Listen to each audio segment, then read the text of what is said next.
RTC3 tracking update.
Houston integrity com check from seat 1.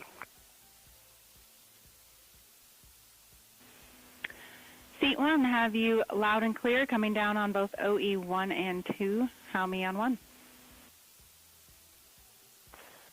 Got you loud and clear on 1, Jackie. We're going to stay in this config on both 1 and 2, and Reed and Victor are in our seats, slowly proceeding along.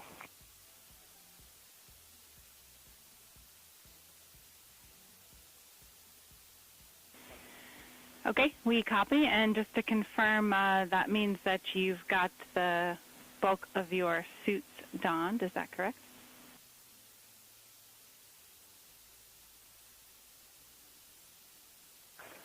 Just for Reed and Victor, A-firm. We're not gloved, not helmeted yet.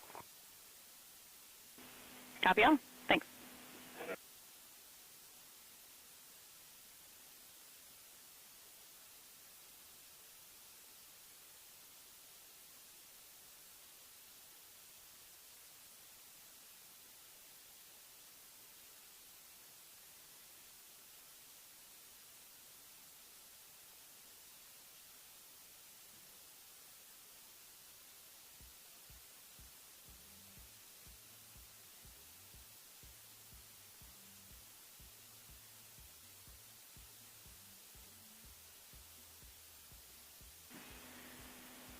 Integrity BFS is configured for entry with outputs inhibited. And a reminder, when you get to step 9.3, use your separate instance of 18.3.101 to save off the time. 100%. Thanks.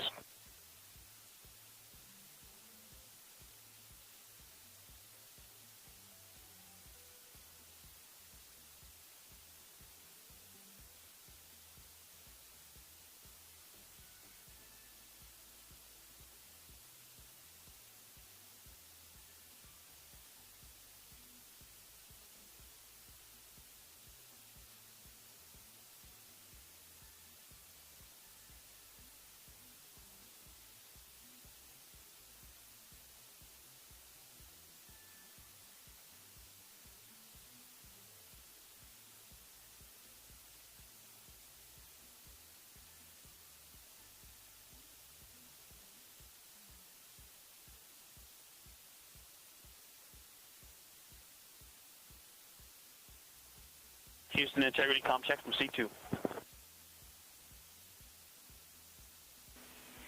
Victor, have you loud and clear? I'm coming up on 1. How me?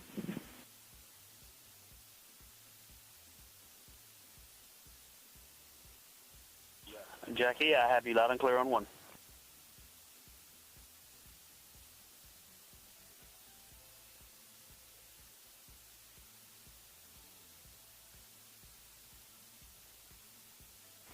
You are loud and clear on 2, Jackie.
Piston integrity steps 12, 13, 14, and 15 are complete. Jeremy Houston copies. Thank you.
Houston Integrity, seat 1 and 2, leak check complete. Also, we powered up the AGA, and it's giving us a CO2 alarm at 4.4.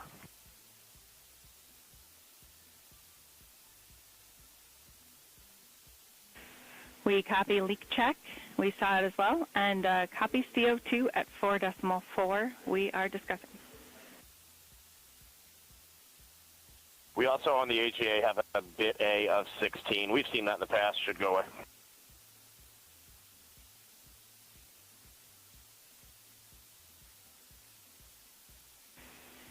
And Reed, is the AGA been powered for 5 minutes yet, or are we still in that wait period?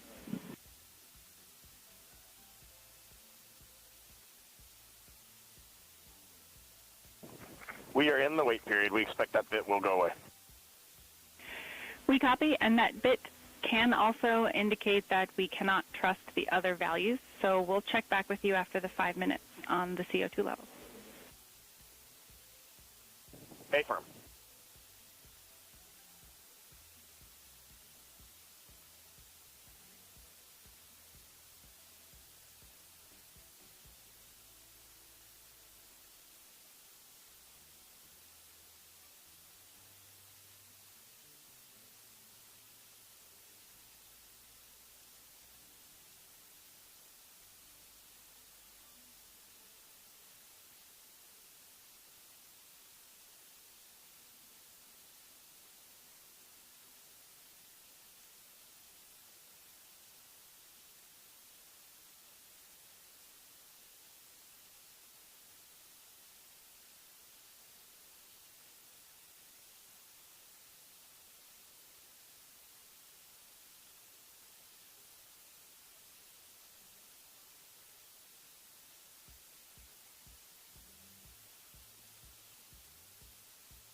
Houston Integrity, we are complete through steps 18.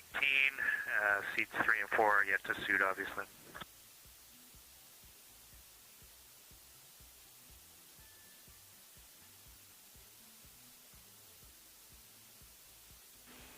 Jeremy, we copy you completed 16 through 18, and confirm for us whether you needed any adjustments of CIAS in step 17.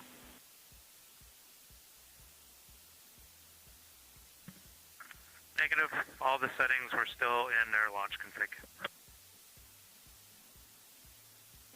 Houston copies.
Integrity, Houston, we are ready for another CO2 reading on the AGA.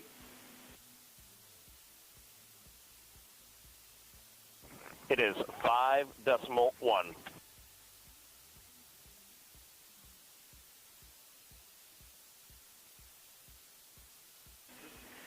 Houston copies. And Reed, earlier I did misspeak. The CO2 reading specifically would not have been affected by that particular bit.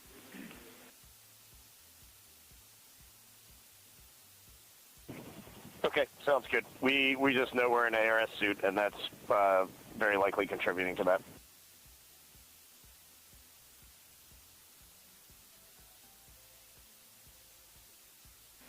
We concur.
Integrity, Houston, for CO2.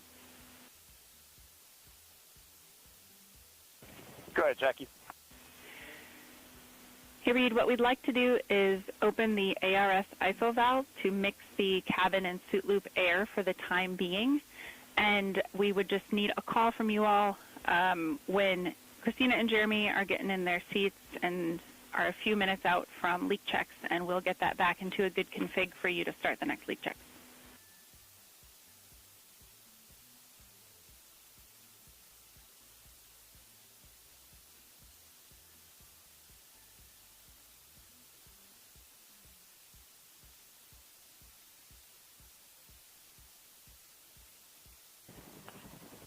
Hey, Jackie, that's a reasonably good idea. Can we just hang on that for a little bit and see how we're doing?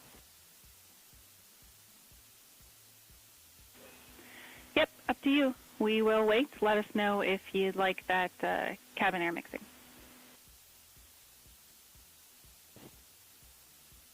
Is there a CO2 number where you guys would advise on that?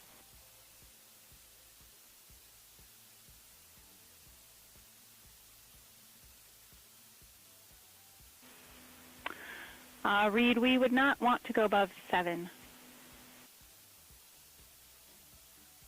Yeah, that's perfect. Let us monitor it for just a couple minutes here.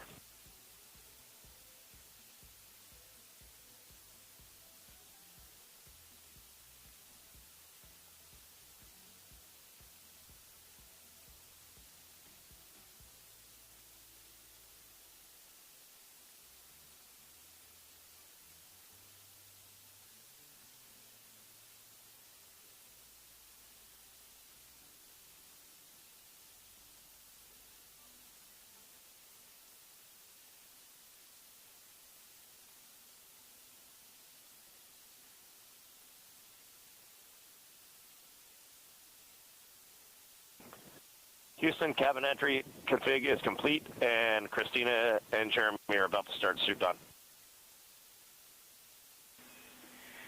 Excellent on cabin config and copy suit down.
Integrity, Houston, for entry checklist.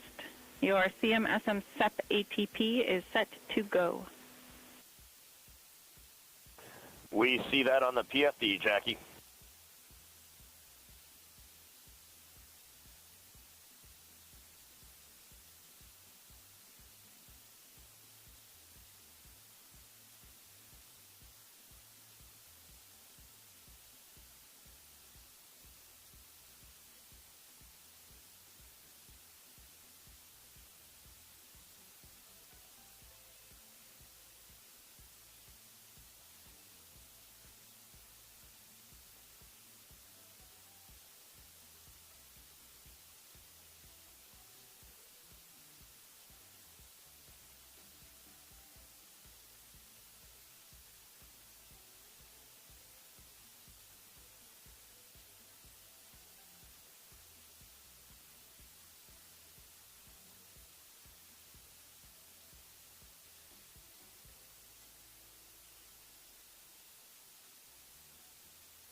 Houston, Christina's got an amazing view of home planet out the side hatch window, and it's lighting up the cabin, and it's just a great blue hue to it. It's beautiful. That is amazing. When you kicked us out of the cabin, we turned on one of the SAW cameras and also had the Earth's reflection on one of the arrays. It was very cool. Oh, man, that is amazing.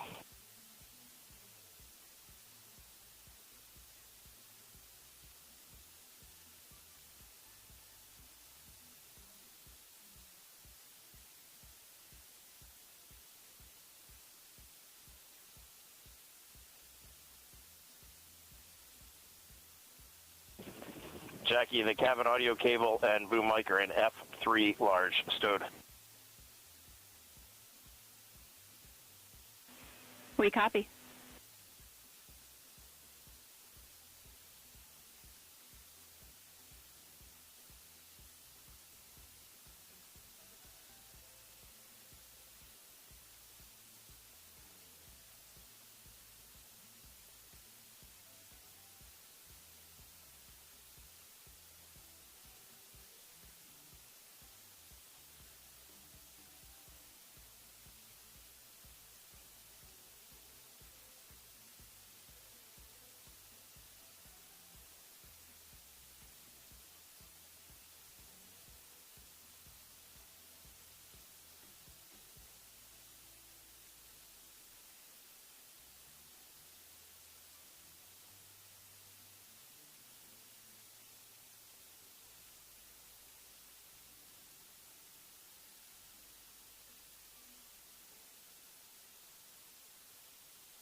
Integrity, Houston.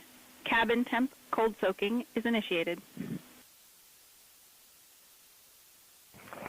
Copy that, Jackie. CO2 is 5.5, and we are still doing good on board. Christina and Jeremy are beginning suit down.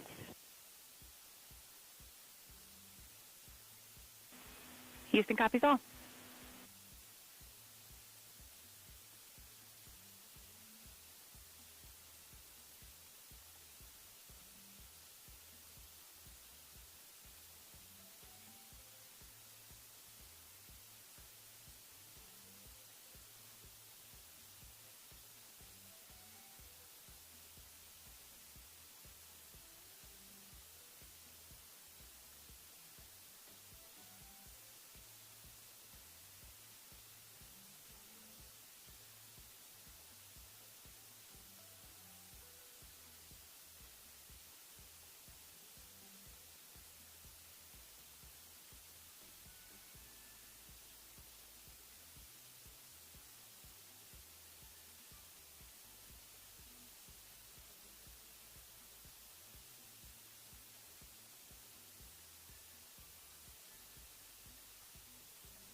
Integrity Houston for entry checklist.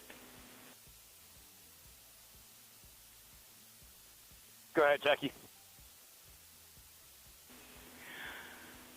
Reed, with this time to EI, we expect you're about to be stepping into steps 9 and 10 in the entry checklist. In step 10 for the SIP switch config, there are no deltas. No deltas to step 10. Copy all.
Houston, cabin switches configured for entry.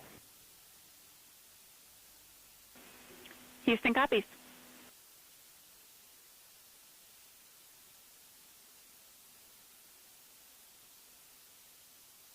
Hey, Jackie, you got time for one question?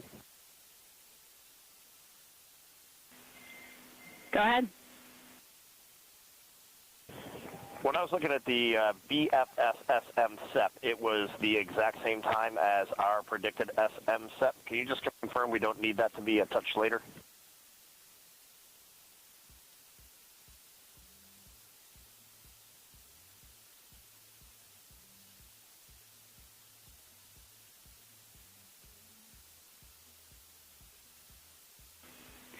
And Reed, matching is expected. That's when the sequence will begin for that whole SEP config. Outstanding. Thank you for the verification.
Houston Integrity, you are welcome back on board.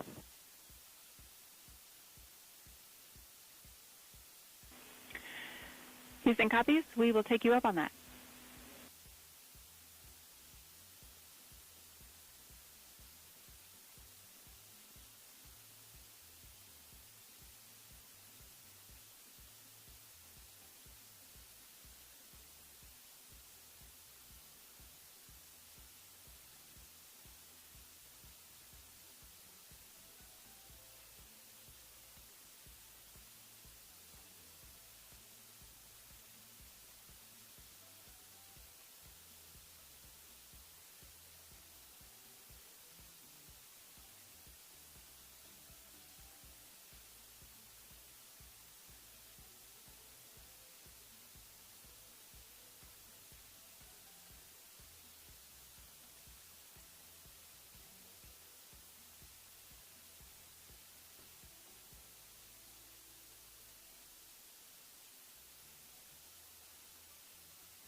Houston, we are ready for entry pad deltas if you got them.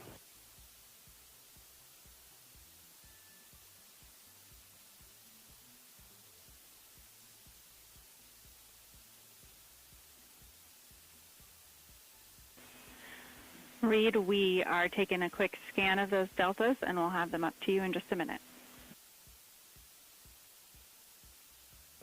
Copy that.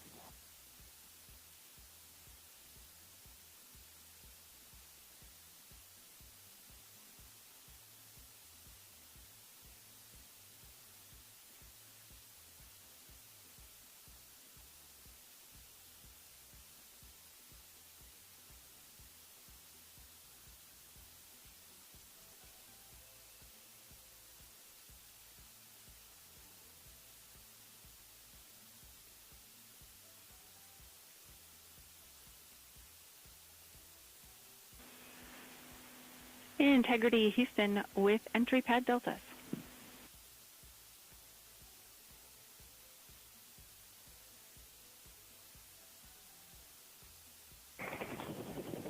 Reed and Ike are ready. Go ahead.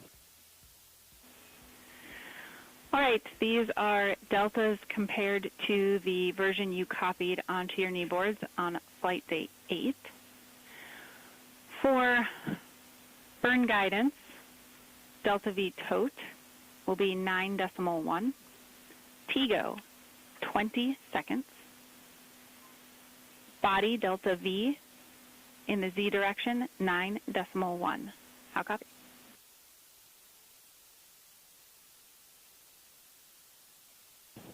Copy all. In the entry section, total duration, 13:38. That's 1338.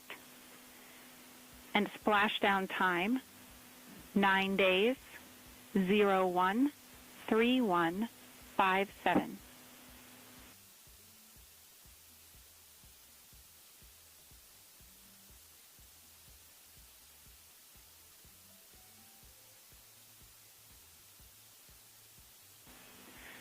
For descent and landing section, your backup heading direction will be 095.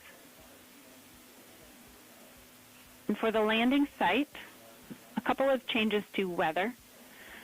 First of all, in pressure, inches mercury, 29.95. That's 14.71 psi.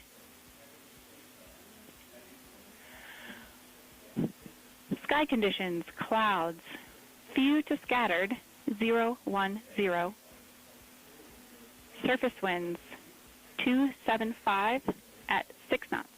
How copy?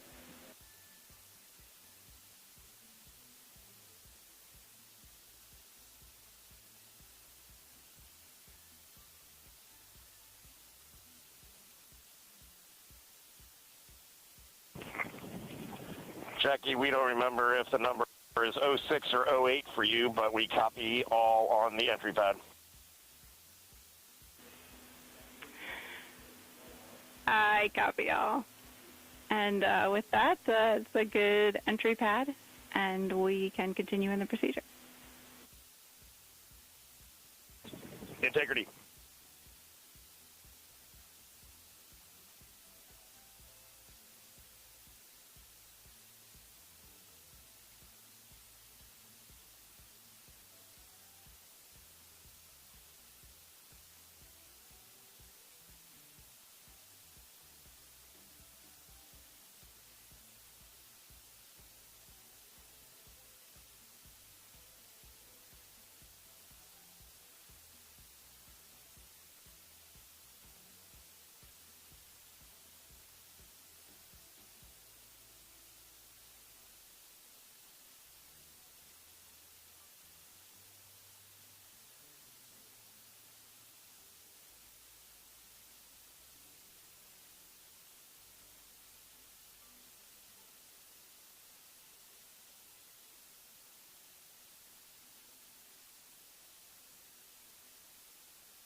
Houston integrity, although we've already confirmed it per procedure.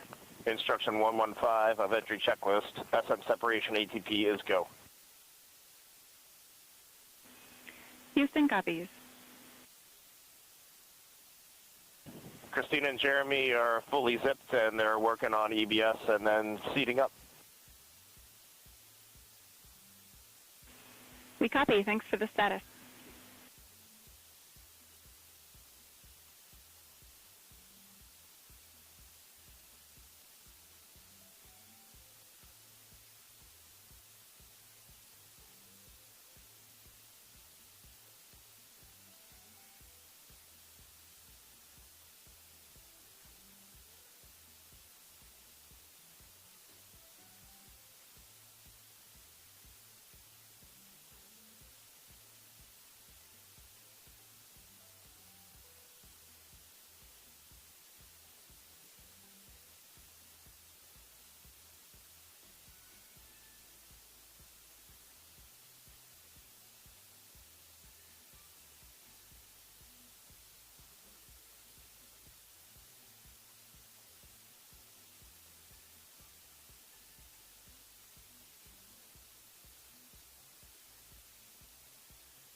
Integrity, starfield maneuvers initiating in a minute and a half. Integrity.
Houston Integrity, we are suit dot complete. Houston copies.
Houston Integrity for a status. Go ahead.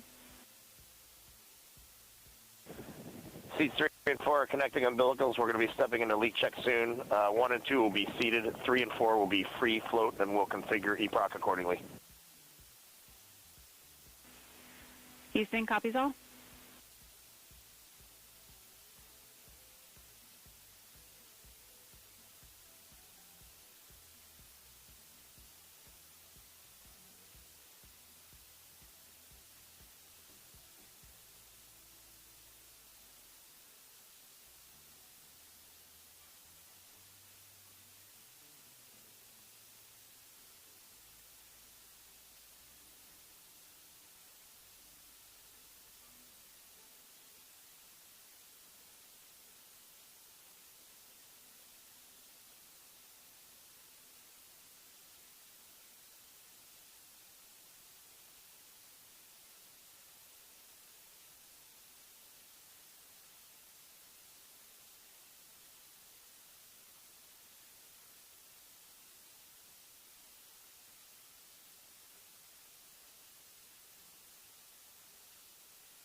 Houston Integrity, all 4 seats are leak check complete.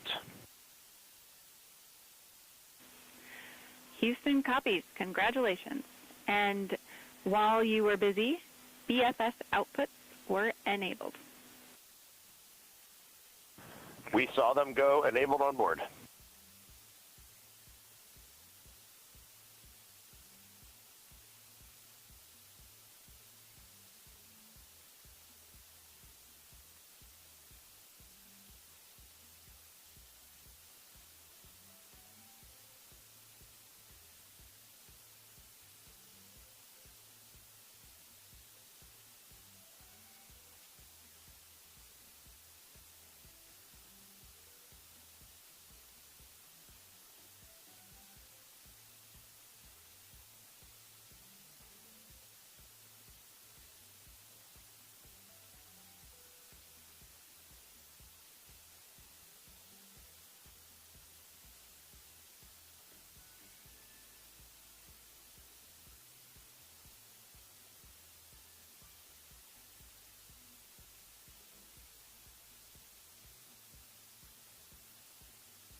Integrity Houston, for the 2 enabled prop cautions, what happened is while the thrusters were firing, multiple pressure sensors on each of the strings diverged a bit from each other. Those limits look to be set pretty tight. We think it could happen again when the thrusters fire in the future, so we are going to suppress those messages. We concur with suppress, not inhibit. Thank you. Our Capcom for tonight exchange and, between Jackie Mahaffey, our Integrity, Capcom for tonight, and Reed Wiseman aboard Integrity, indicating basically to ignore sensor data. All of Integrity's systems are in good shape.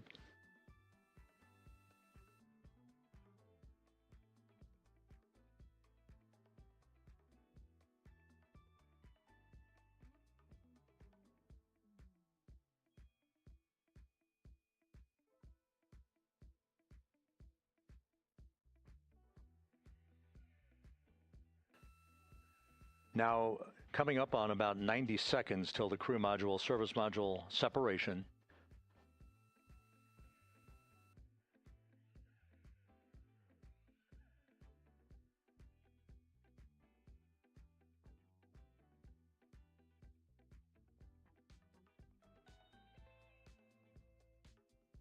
All quiet here in Mission Control as we enter the most critical phase of the completion of this flight. All of the preparatory activities leading up to the vehicle entering the Earth's atmosphere just 21 minutes from now.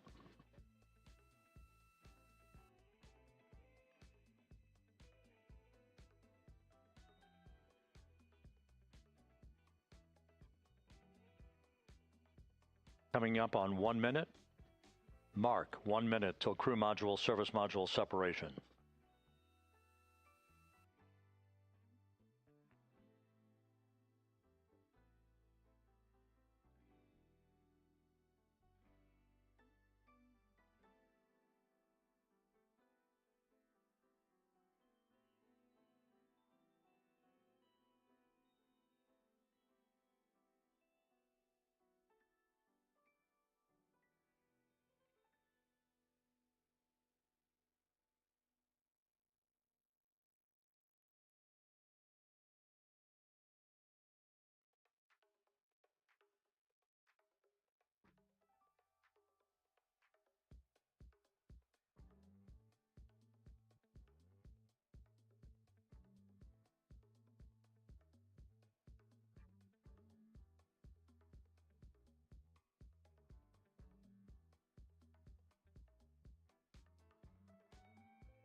And we have confirmation of crew module, service module separation.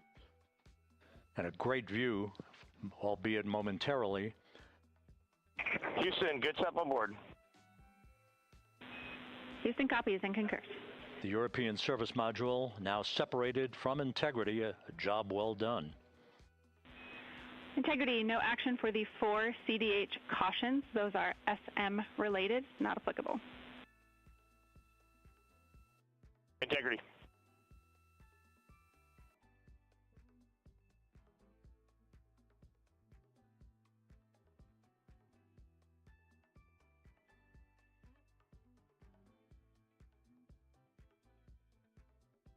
So, with Integrity now flying free on its own for the remaining 32 minutes of this mission. Next up, the raise burn, a 19-second firing of Integrity's thrusters. Good GPS 2.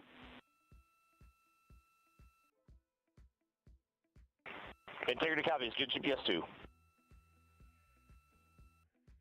Coming up on the 2-minute mark until the raise burn. Again, this is the final tweaking of the orientation of Integrity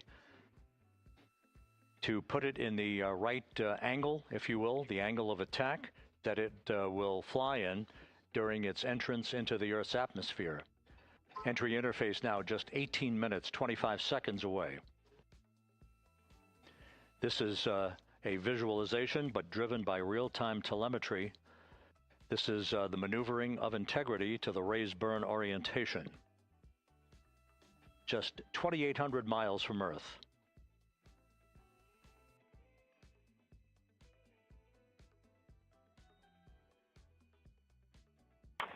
Houston, we got a great view of the European service module out the window with the sun hitting the side and the solar rays and the NASA worm right there. It's a beautiful looking machine. Roger.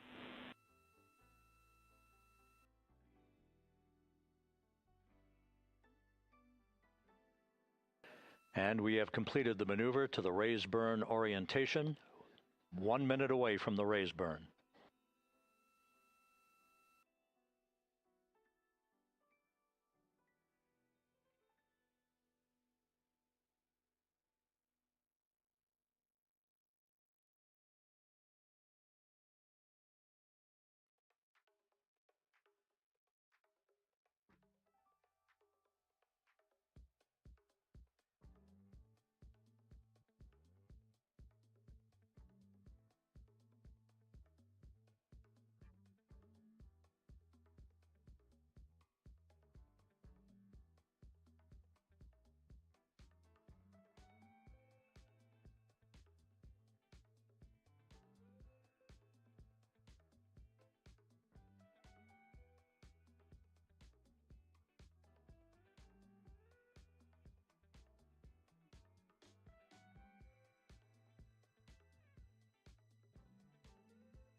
And the crew module raise burn is underway, a 19-second firing of the thrusters, and we have a completion of the burn.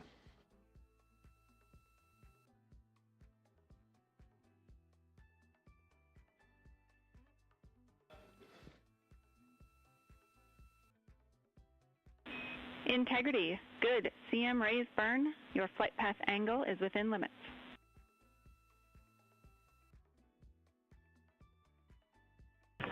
Integrity copies. Looks good on board, Jackie.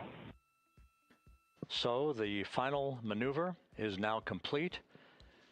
Our trajectory for a splashdown in the Pacific 29 minutes from now is set and will not be amended any further. And we have the right angle of attack to mitigate any excessive heat loads on the vehicle during entry interface. Integrity Houston, a heads up about comm coverage.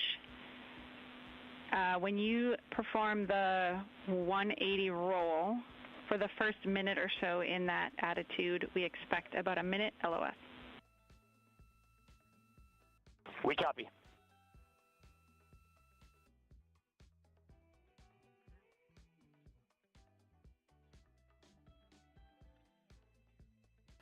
So for those who are watching the series of events coming up, we will enter the first traces of Earth's atmosphere 14 minutes, 45 seconds from now. 6:53 and 30 seconds is what is pegged for entry interface at an altitude of 400,000 feet, traveling at approximately 34,800 feet per second, range to touchdown or splashdown 1,701 nautical miles. 24 seconds after entry interface, we will enter a 6-minute blackout period in which we will lose communications with the crew. This is expected due to the buildup of plasma around the vehicle. That's an ionization effect due to the collision, if you will, of the velocity of the spacecraft with the friction of the Earth's atmosphere. That 6-minute blackout is expected to begin at 6:53 and 54 seconds p.m. Central Time. During that period of time, we will reach our peak speed of 24,661 miles per hour. That comes just short, based on unofficial data from the flight dynamics officer right now, will come just short of the velocity record set by Apollo 10 of 24,791 miles per hour in 1969. We expect peak heating on the vehicle at 6:54 and 52 seconds p.m. Central Time, a minute and 22 seconds into entry interface. At that point, we will be just 204,000 feet above the Earth, traveling at 33,000 feet per second. The blackout period is expected to last 6 minutes, We expect that blackout period to end at 6:59 and 55 seconds p.m. Central Time. From the end of the blackout period until splashdown, it is just 7 minutes, at which point we'll start deploying the series of parachutes to slow Integrity down to an ultimate splashdown velocity of just 19 miles an hour. We see the same, waiting for the 180 rolls.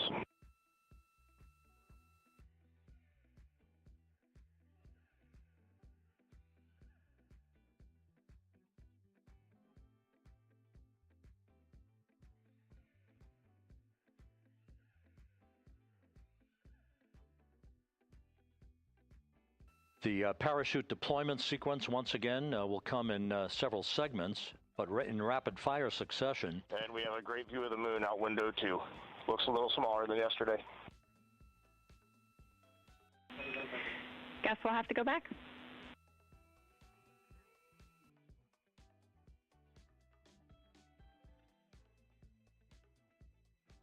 Reed Wiseman and Jackie Mahaffey exchanging discussion on a view of the moon that Integrity's astronauts are seeing in the final minutes of this mission that will be completed with splashdown just 25 minutes from now.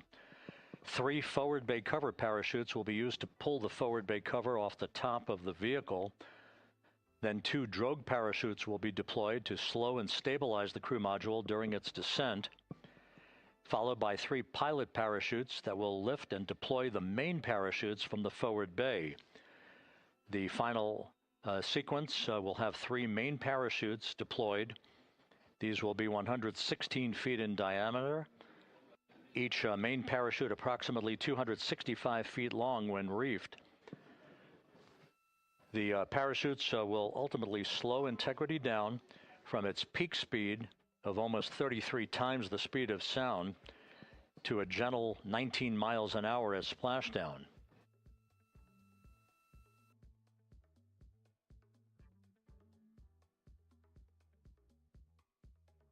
The vehicle is now currently in a roll to the proper attitude for entry interface. Our trajectory is right on according to flight dynamics.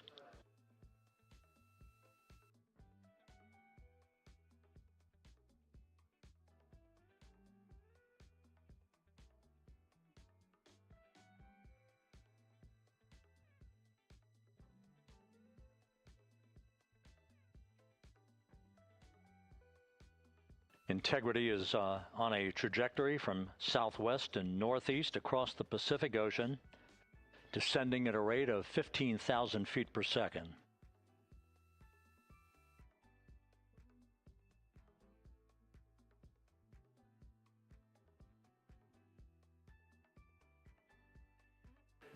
Range to touchdown 4,300 nautical miles, all the systems in excellent shape.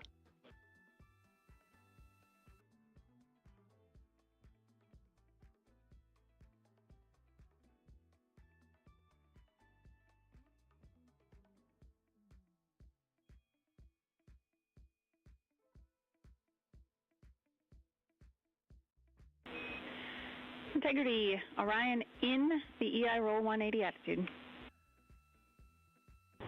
Looks good on board, Jackie.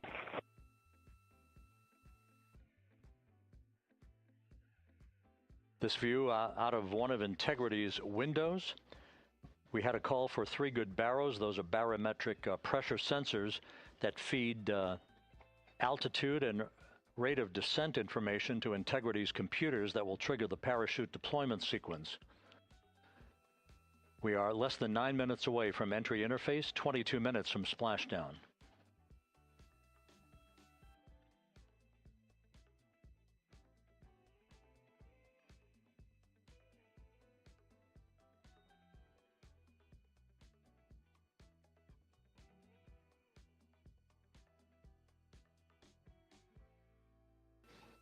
You can see the reflection of one of the crew members in the window.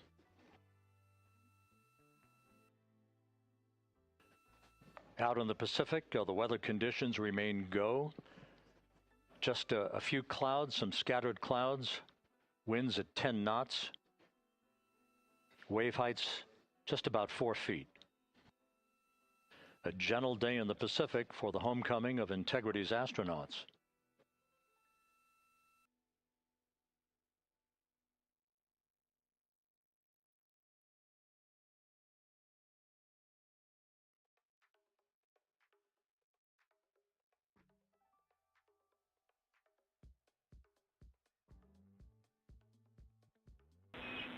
Integrity back in EI attitude.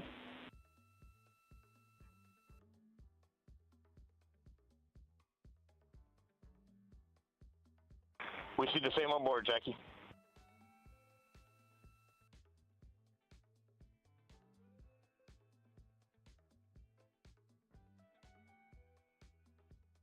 Houston, purge is complete. Crew and vehicle are configured for entry. Houston copies. And we're in step 37, transferring nav state to BFS.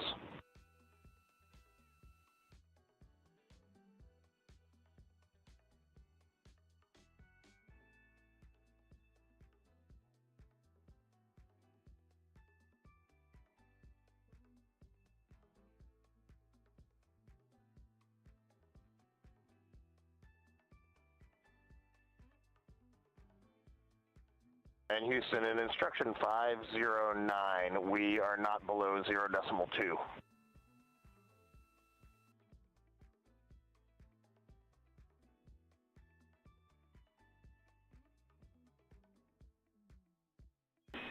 Integrity, no action required. Integrity.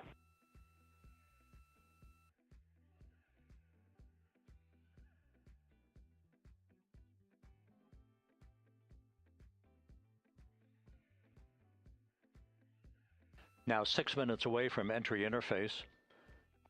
We will hit the first traces of Earth's atmosphere at an altitude of 400,000 feet, traveling about 34,882 feet per second. Ranged splashdown at that point will be 1,701 nautical miles.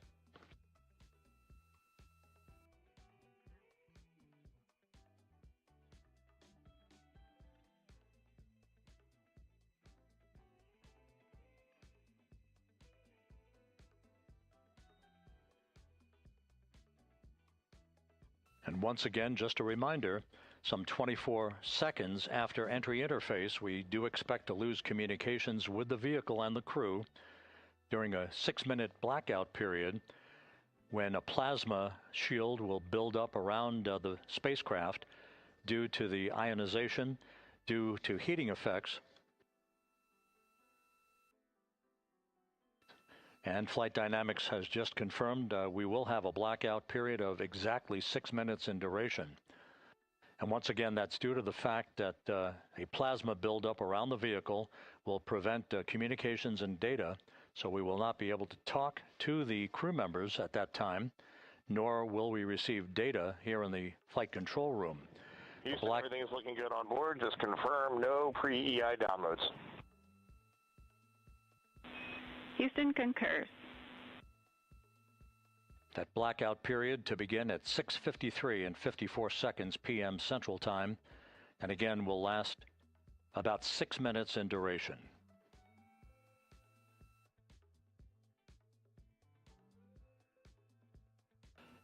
We're 4 minutes away from entry interface.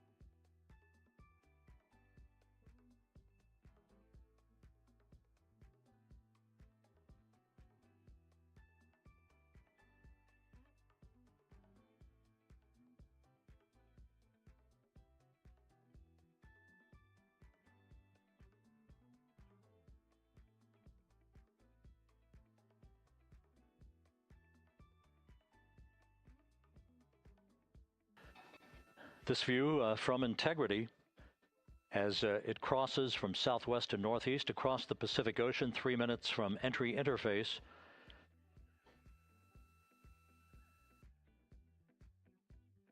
16.5 minutes till splashdown.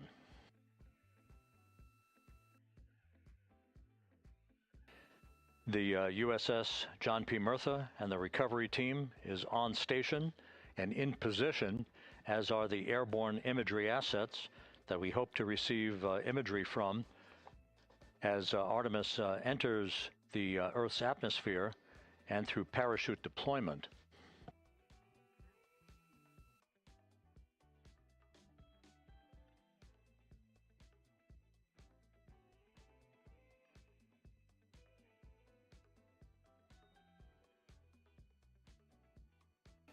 All of Integrity's systems are in great shape. The crew is ready to complete its mission just 15.5 minutes from now.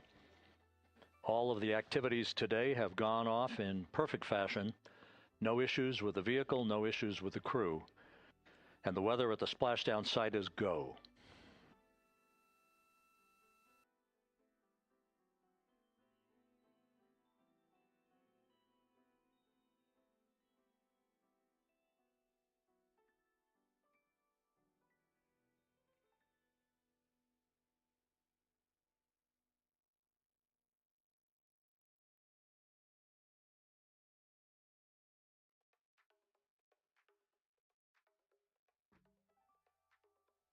Coming up on 1 minute until entry interface.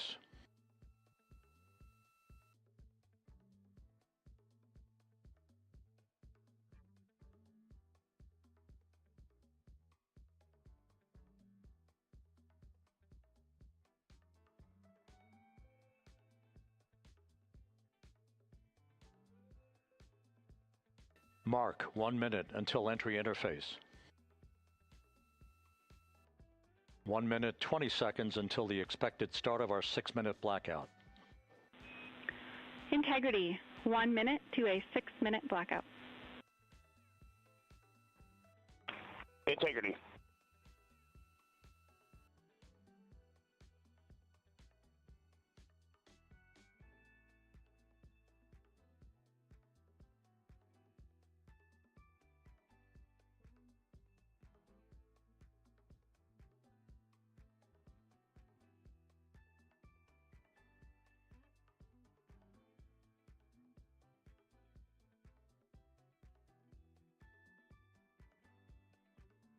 Ten seconds till entry interface.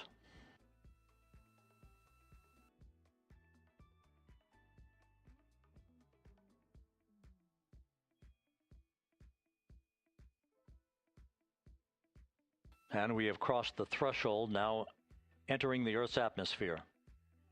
We're at 400,000 feet, traveling 34,800 feet per second.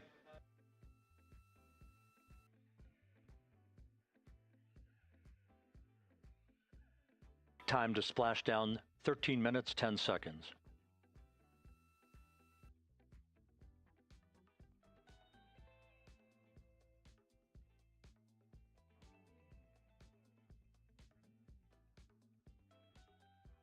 And as predicted, we've entered our communications blackout. This will be a 6-minute blackout period. No voice, no data from the crew.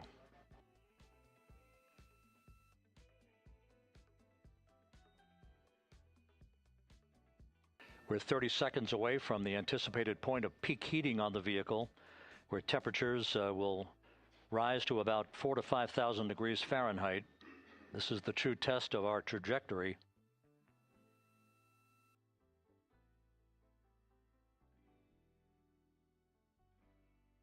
And from the G5 aircraft in the vicinity of the splashdown zone, this view of Integrity.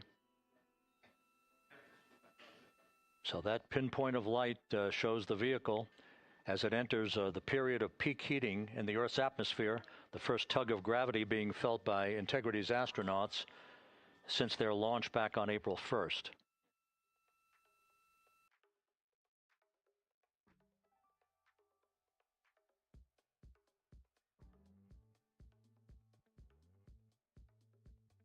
Four and a half minutes until the end of the blackout period. Time to splash down, 11 minutes, 33 seconds.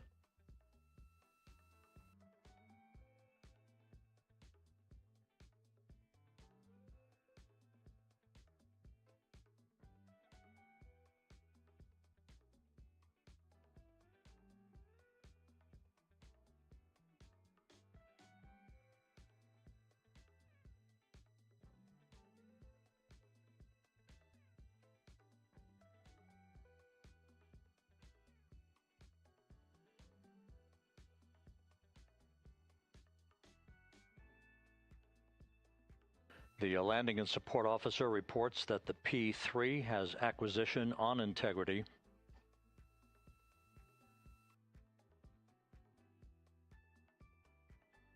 Three and a half minutes left in this blackout period.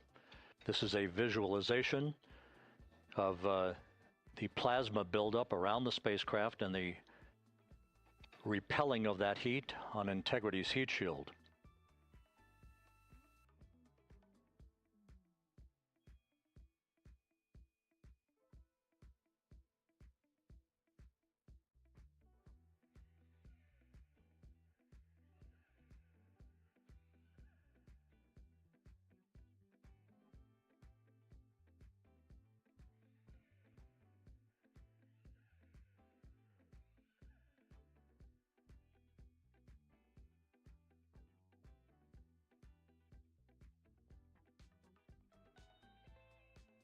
Flight Dynamics reports that airborne assets in the vicinity of the splashdown zone do have a visual on integrity.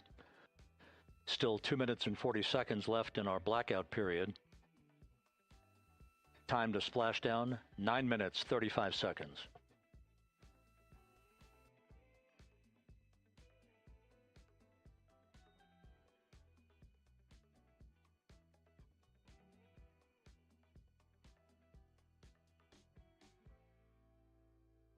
Multiple airborne assets as part of the recovery team all have visuals on integrity.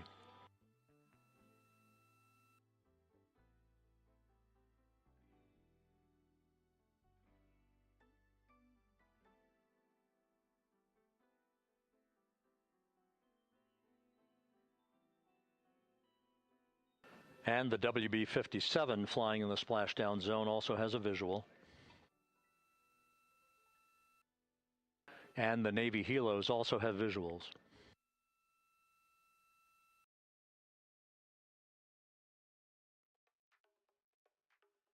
We're still in the blackout period.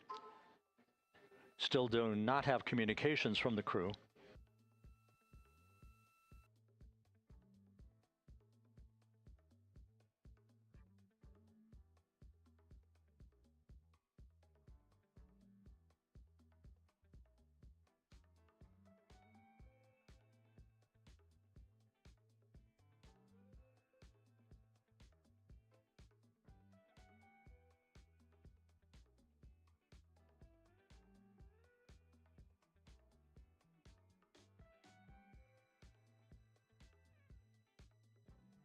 We're standing by for communications from the crew.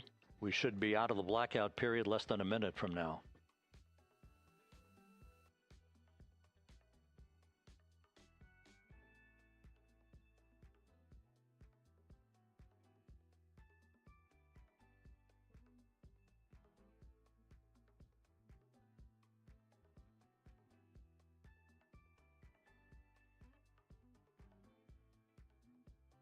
We are now processing data from integrity.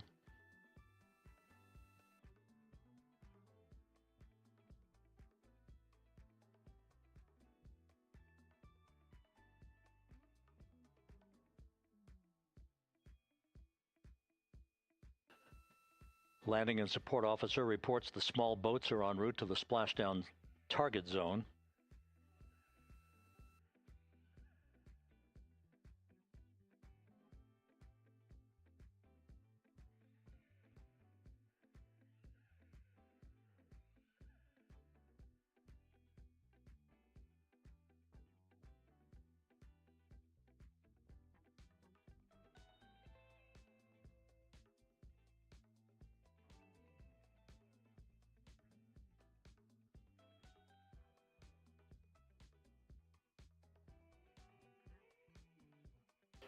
Passing through 150,000 feet, our trajectory is perfect. We're getting intermittent views of integrity. Still waiting to establish voice communication.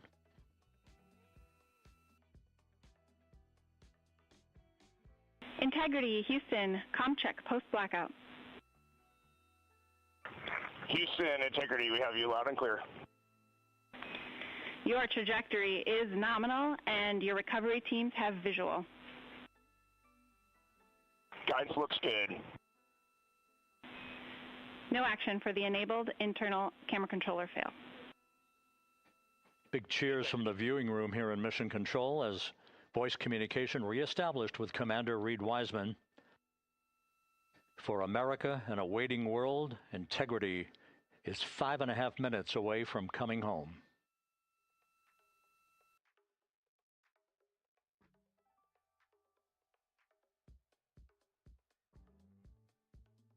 Passing 100,000 feet now. Range to splashdown 19 nautical miles.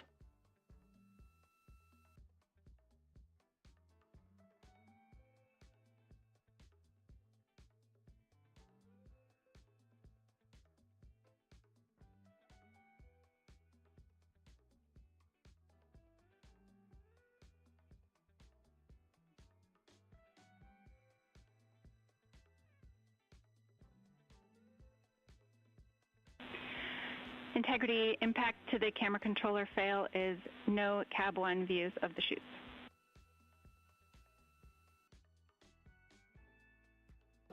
Integrity. We're processing good data through the GPS system. A good view of Integrity, time to splashdown 4.5 minutes.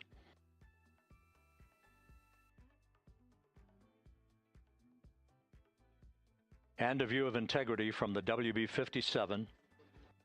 We're at 50,000 feet.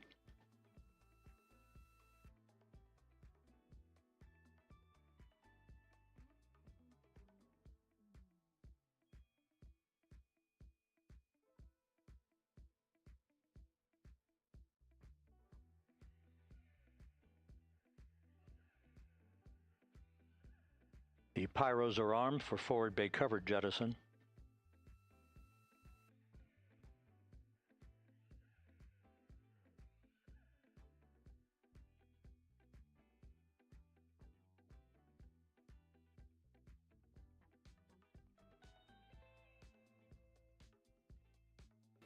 And there go the first series of parachutes, and we're on drogues.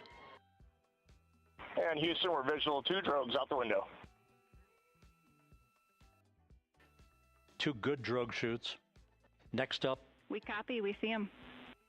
Next up, the deployment of pilot parachutes that will pull the main chutes out. Time to splash down 3 minutes and 10 seconds.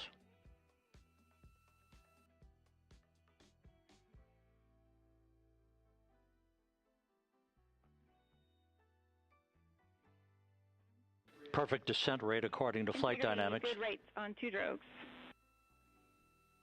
We see the same on board.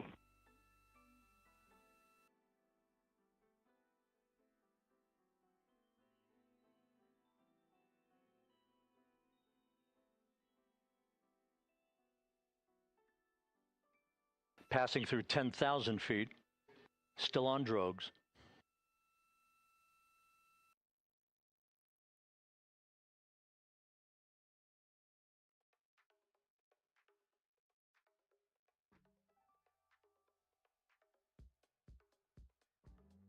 Main chute deploy. We're at 5,000 feet.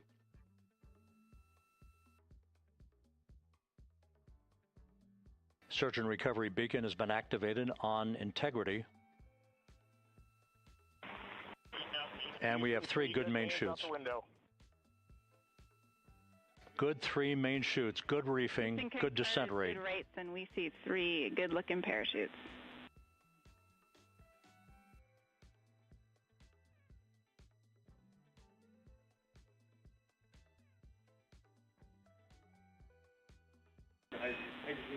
Integrity, cabin pressure indicates no need for hydrazine checks. Integrity copies. This is a perfect descent for Integrity. Its crew sounding hale and hearty on board. Time to splash down 1 minute, 15 seconds.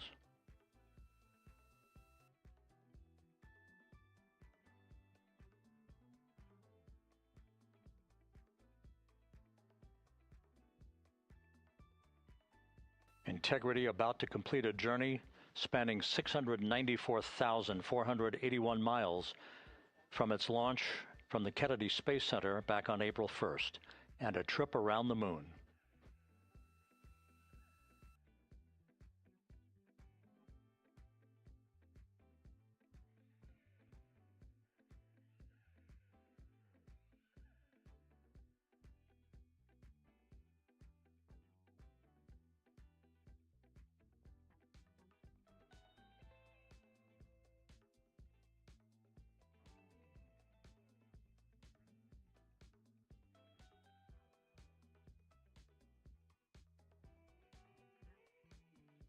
Passing through 1,000 feet.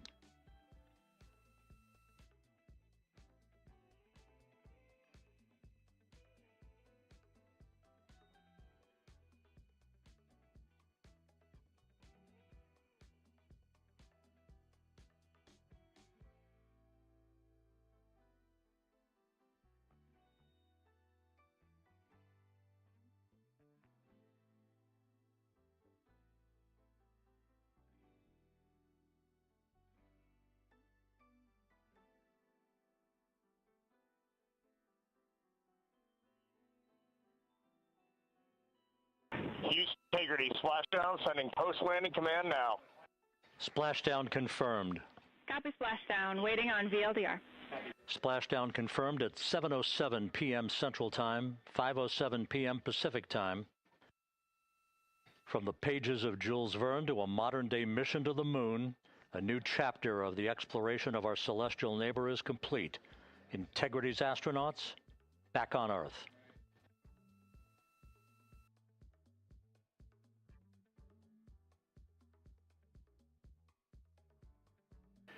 And the landing and support officer reports the vehicle is stable 1. We still will be deploying the crew module uprighting system to maintain that orientation. A perfect bullseye splashdown for Integrity and its 4 astronauts.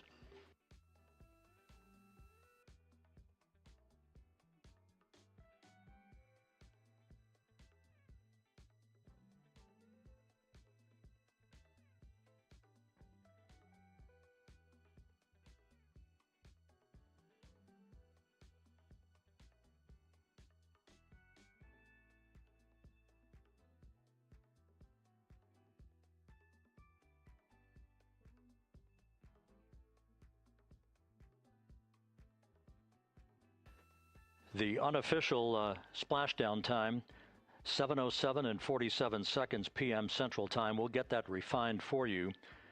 That would put the end of the mission at a mission elapsed time of 9 days, 1 hour, 31 minutes, 35 seconds.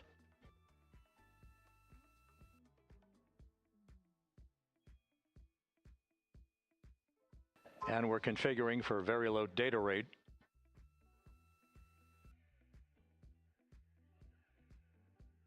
Once again, splashdown occurring in the Pacific, southwest of San Diego at 7:07 and 47 seconds p.m.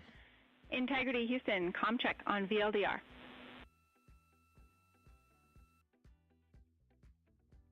Houston, we have you loud and clear on VLDR. How us? We have you the same. We'll meet you over in post-landing. Perfect communications established. What a journey. We are stable 1, 4 green crew members. Houston copies all. Reed Wiseman reporting 4 green crew members. That is not their complexion. That is the fact that they're in great condition. That's what that means. So stable 1, upright. The crew module uprighting system is being deployed. The 5 airbags being inflated through helium to maintain the upright configuration for the vehicle. This was a textbook entry and a textbook touchdown for Integrity.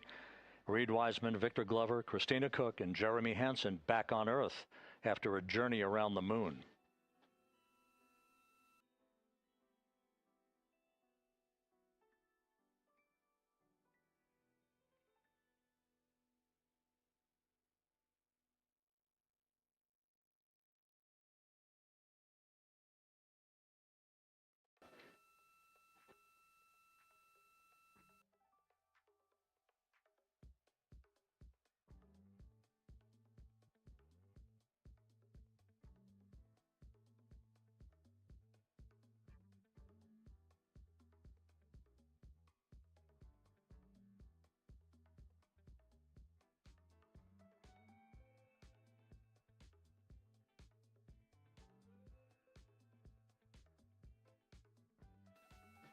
We continue to monitor the functioning of the CMOOS system.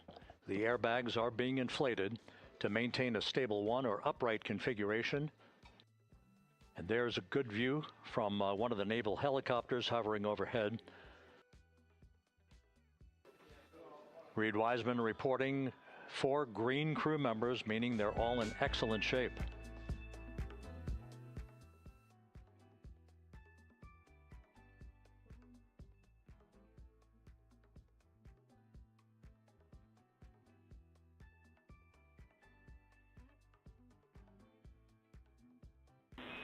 Integrity Houston for SAR beacon and radio. SAR beacon is in for 06, and we're powering the radio now. Go ahead. We see the beacon on. However, the recovery team is not seeing the signal. Your SAR radio uses the same antenna, so you may run into trouble with the radio. Okay, copy. And we are also powering up the sat phone now.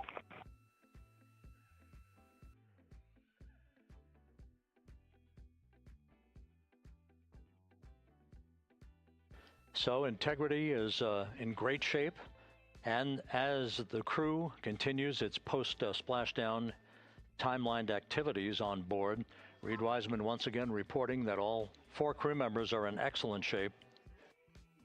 And we have 5 inflated airbags to maintain an upright configuration so that the recovery team can now begin a slow approach to the vehicle. Meanwhile, here in the flight control room, Entry Flight Director Rick Henfling is polling his team of flight controllers for the start of powering down the vehicle after a thorough systems check.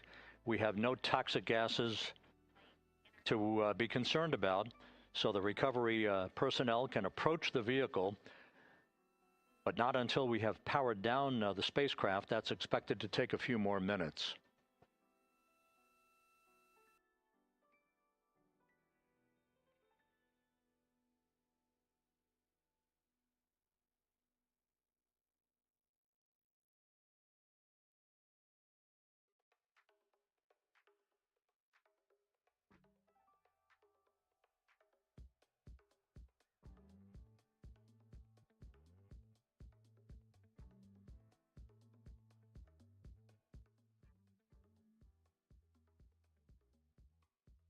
Integrity back on Earth following its historic flyby of the moon. It was, for all intents and purposes, a textbook mission. On 2828, but I'll remain on this frequency. We copy.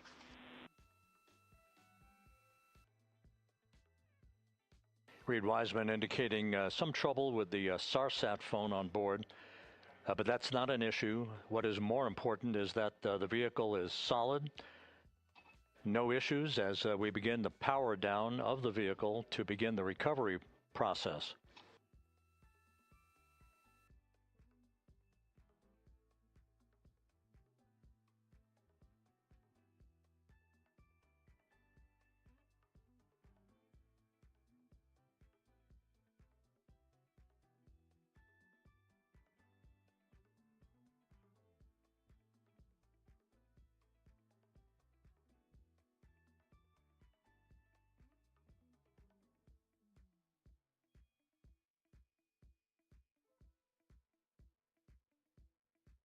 The propulsion officer here in Mission Control reports that we have safed the prop system on Integrity.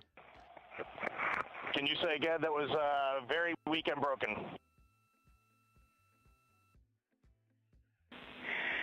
Integrity Houston did not call.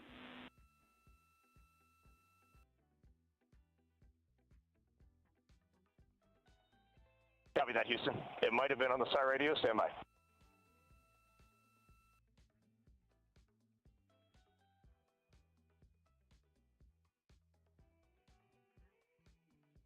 All of the milestones were executed in perfect fashion.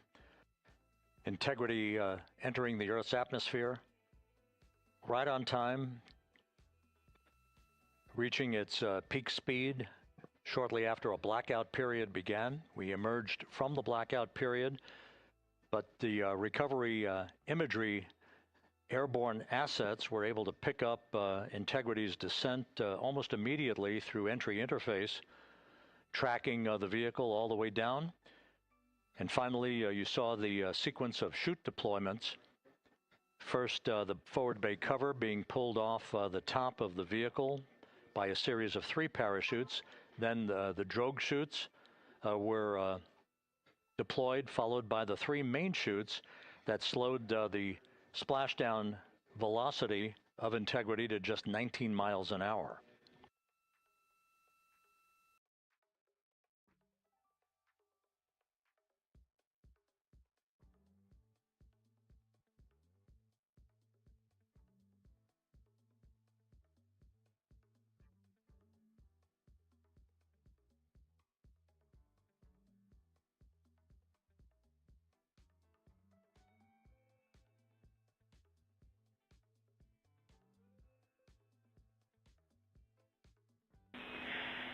Integrity, Houston, with no joy on SAR and SAT phone, we'd like you to command an additional 15 minutes for a total of 30-minute power down delay.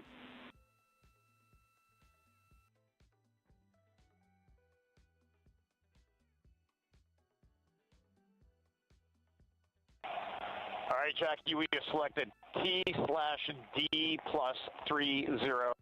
No joy on SAR radio or sat phone. And stand by, we have the master diver on SAR radio. Please hold comms. Hey, Lily. Excuse me. Hey, Jackie, we just got the master diver on SAR.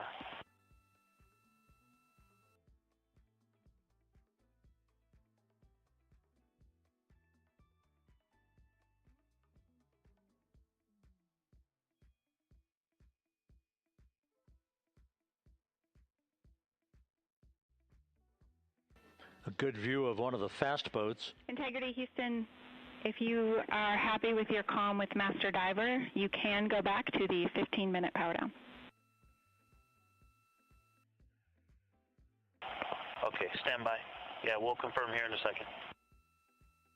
The crew on board Integrity coordinating with the flight control team in Houston here in Mission Control on the timing of the power down of the vehicle, which will be the precursor to the recovery teams approaching the spacecraft. There are no issues with Integrity. We've had a bit of broken capability in establishing a SARSAT or satellite phone communications capability between the crew on board Integrity and the recovery team. That will get sorted out here shortly.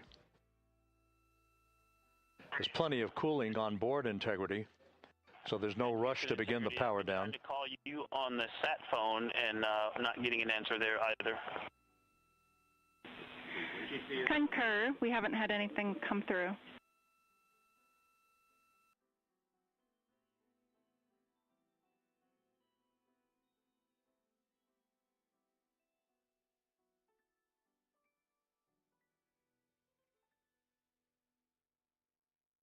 And Houston, if you could relay to recovery that we hear them, but it does not appear as though they are hearing us.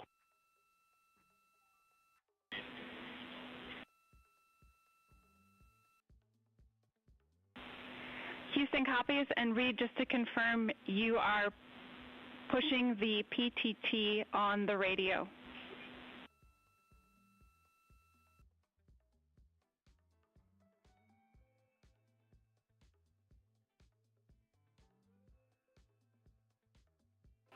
So as we continue to sort out the communications between Integrity and the recovery teams, we are standing by for the initiation of the power down procedures that, as you see, the recovery teams are moving towards the side of the capsule.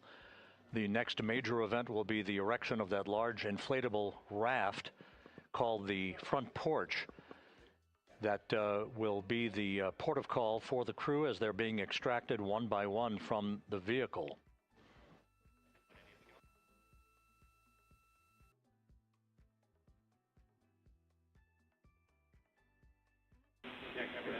Integrity, Houston, for sat phone, we are going to attempt to call you.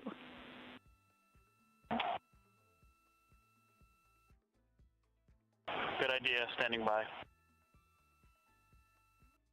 And Jackie, yes, we are pushing the push-to-talk, the two buttons on the left side of the radio below the up-down arrows. We are utilizing them. I'm rebooting the radio to see if we get good comms.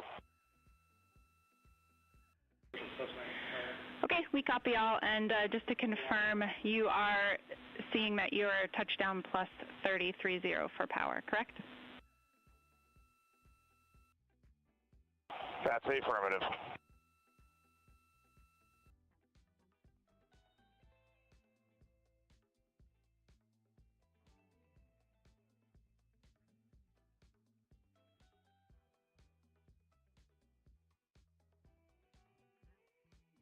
We are trying a backdoor approach to have mission control here call the crew on their satellite phone. This is all part of the coordination for the power down of the vehicle that will initiate the actual recovery operation. The first boats with the Navy divers on board are standing by, waiting to close in on Integrity to begin the process of erecting the large inflatable raft that's called the front porch that will be where the astronauts are extracted from so that they can have a few minutes to get their land legs back before they're hoisted aboard the Navy helicopters for the flight back to the deck of the USS John P. Murtha. Do not reply.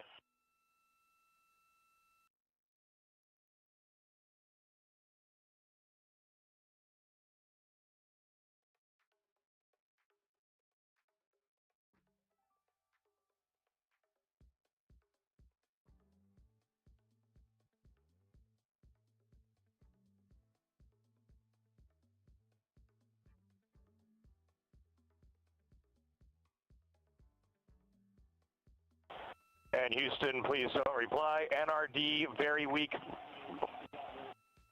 but readable. Master Diver, we can hear, but they cannot hear us.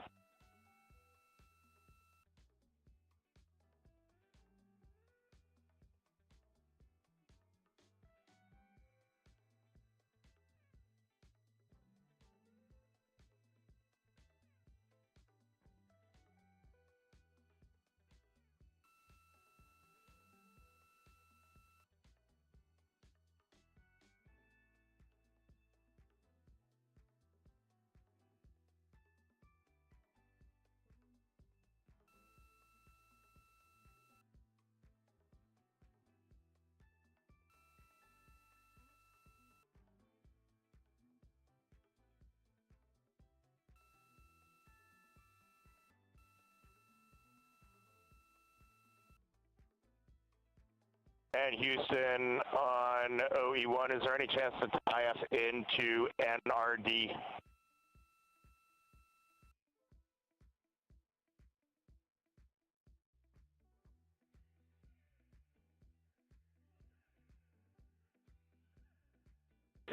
Checking.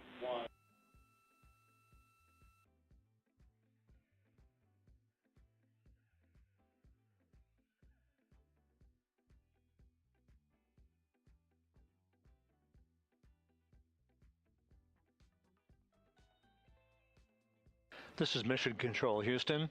While we stand by for the establishment of communications between Integrity and the recovery team that is basically standing by very close to the spacecraft, we're going to go to the deck of the USS John P. Murtha, where Megan Cruz is standing by with Administrator Jared Isaacman.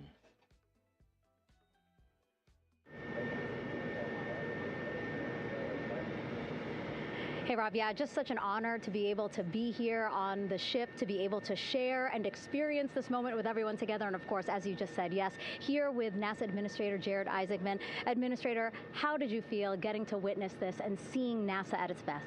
Oh, I mean, I'm honestly, I'm still at a loss for words. I mean, you know, like the childhood Jared right now can't believe what I just saw. I mean, almost been waiting my whole lifetime to see to see this, and then as NASA administrator, I just couldn't be more proud of the entire workforce, the years, the effort, the late nights, all the hard work from across the country that contributed to this incredible moment right now. And yeah, incredibly grateful too for our teams here on the John P. Murtha right now. Yeah, look at them behind us here. We've got everybody. Hey, what do you guys think? We just brought some astronauts back from the moon, huh? Unbelievable. Thank you. Yeah, so grateful to the Navy, the sailors that are here, the NASA teams. I mean, this is a joint effort that's on their way right now. These recovery forces are getting out to our Orion spacecraft, to Integrity, to get our astronauts back on the ship safely. Yeah, and this is not just an accomplishment for NASA. This is an accomplishment for humanity. Again, a historic mission to the moon and back. How does this make you feel, and what do you hope people take away from this?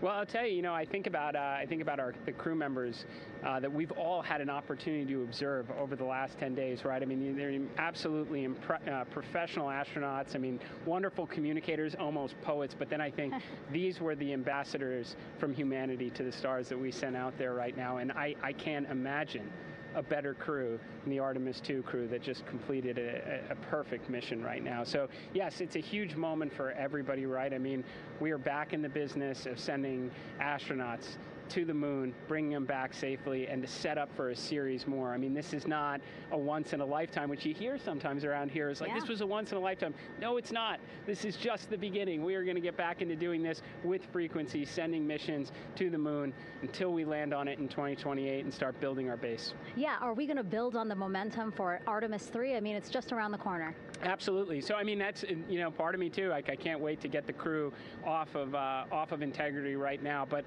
also getting Integrity back on this ship so we can start taking a look at it, because all that data is so precious to us right now. I mean, we are going to definitely want to take a good look at the thermal protection system. We're going to want to download all the data they couldn't transmit back to us and use that to inform Artemis 3. But we're already making progress, right? You had SRB segments already showing up at KSC. Core stage for Artemis 3 is rolling out on April 20th.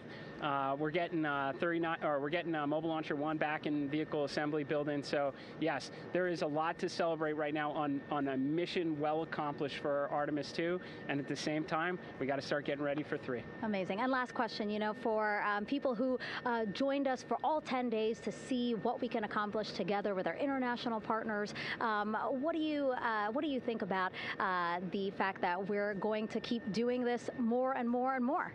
It's incredibly exciting. I mean, yes, it's the contributions, like the best and brightest across the NASA workforce from across the country, our industry partners, our international partners. We had a Canadian Space Agency astronaut on board in Jeremy. We had the European Service Module. And you think, in the days leading up to this launch, I mean, 48 hours prior to launching Artemis 2, I was meeting with the Italian Space Agency. We signed a memorandum of understanding to build a habitation module on the moon. I mean, you have countries, all of our allies and partners coming together saying, we are committed to this effort, we are returning to the moon, we're doing it to stay, we are building that enduring presence, we are going to master the skills on the surface of the moon so someday we can undertake missions to Mars. It's just an incredibly exciting time, and we're not going at it alone, we're bringing everybody along with us. Absolutely. And speaking of everyone, one more time, we're going to ask the crew here, you guys ready to land on the moon? Awesome. I love that. Okay, well, thank you so much, Administrator. Appreciate you being here. We're, of course, going to stay on to watch the crew get extracted from Orion, so stay tuned, and we'll see you back here shortly.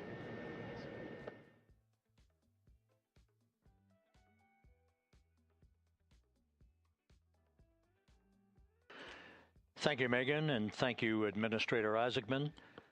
We are in the process of working to establish that communications link and to establish the procedures that will lead to the power down of the spacecraft, which is gently bobbing in the Pacific following a bullseye touchdown that occurred at 7:07 p.m. Central Time, 5:07 p.m. Pacific Time, 2.5 hours before sunset in the Pacific, southwest of San Diego. We have once again heard from the crew during that interview opportunity with the administrator, and we have 4 healthy crew members on board.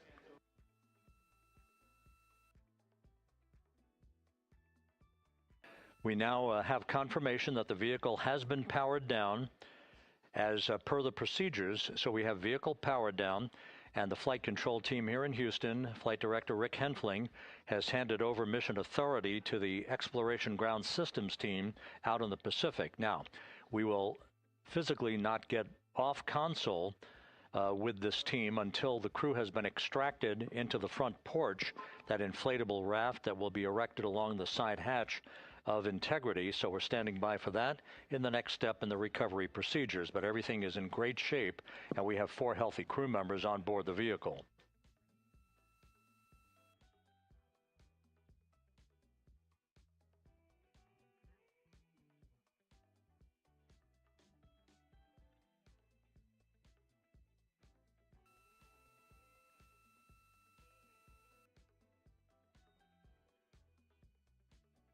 All of the entry events went by the book, no issues, perfect trajectory for Integrity that was culminated with one final raise burn to improve the angle of attack for the vehicle as it entered the Earth's atmosphere. All of that flight dynamics computation worked like a charm.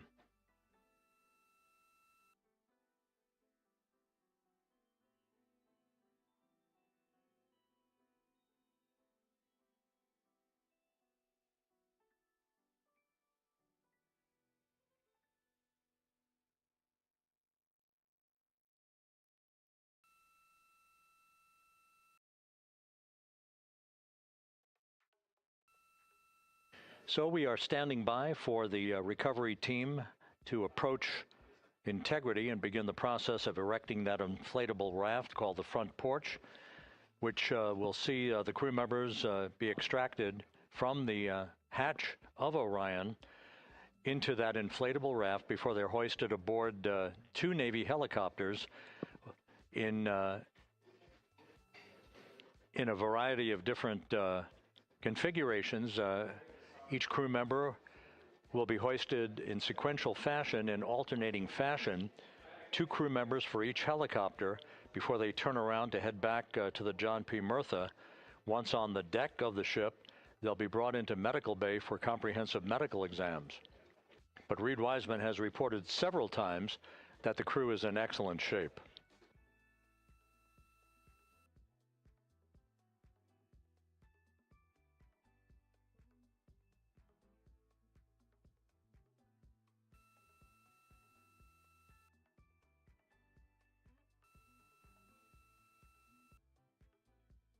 So just to recap, it has been some 26.5 minutes since the splashdown of Integrity in the Pacific.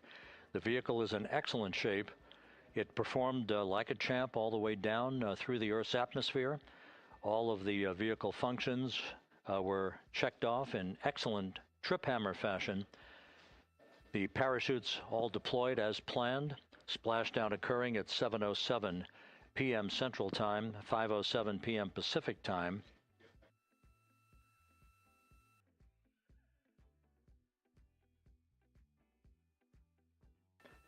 And after a bit of a tussle to try to establish a communications link with the recovery team, we were finally able to run through the procedures for the powering down of the vehicle. We've handed over mission authority to the Exploration Ground Systems folks out in the Pacific, and the recovery team will be approaching the vehicle shortly to erect the inflatable raft called the front porch before opening the hatch to Integrity to bring the crew members onto that raft before they're hoisted onto 2 Navy helicopters, 2 crew members for each helicopter, before they're flown back to the deck of the USS John P. Murtha.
This is Mission Control Houston.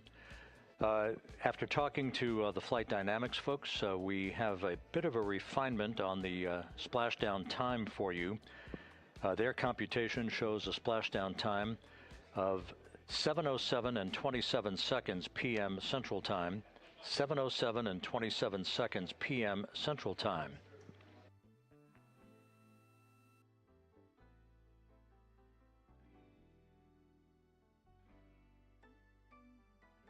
That would equate to a mission elapsed time of 9 days, 1 hour, 32 minutes, and 15 seconds.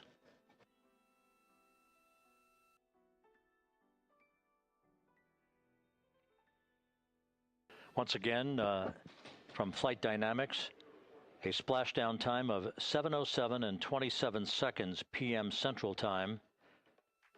That would equate to a mission elapsed time of 9 days, 1 hour, 32 minutes, and 15 seconds.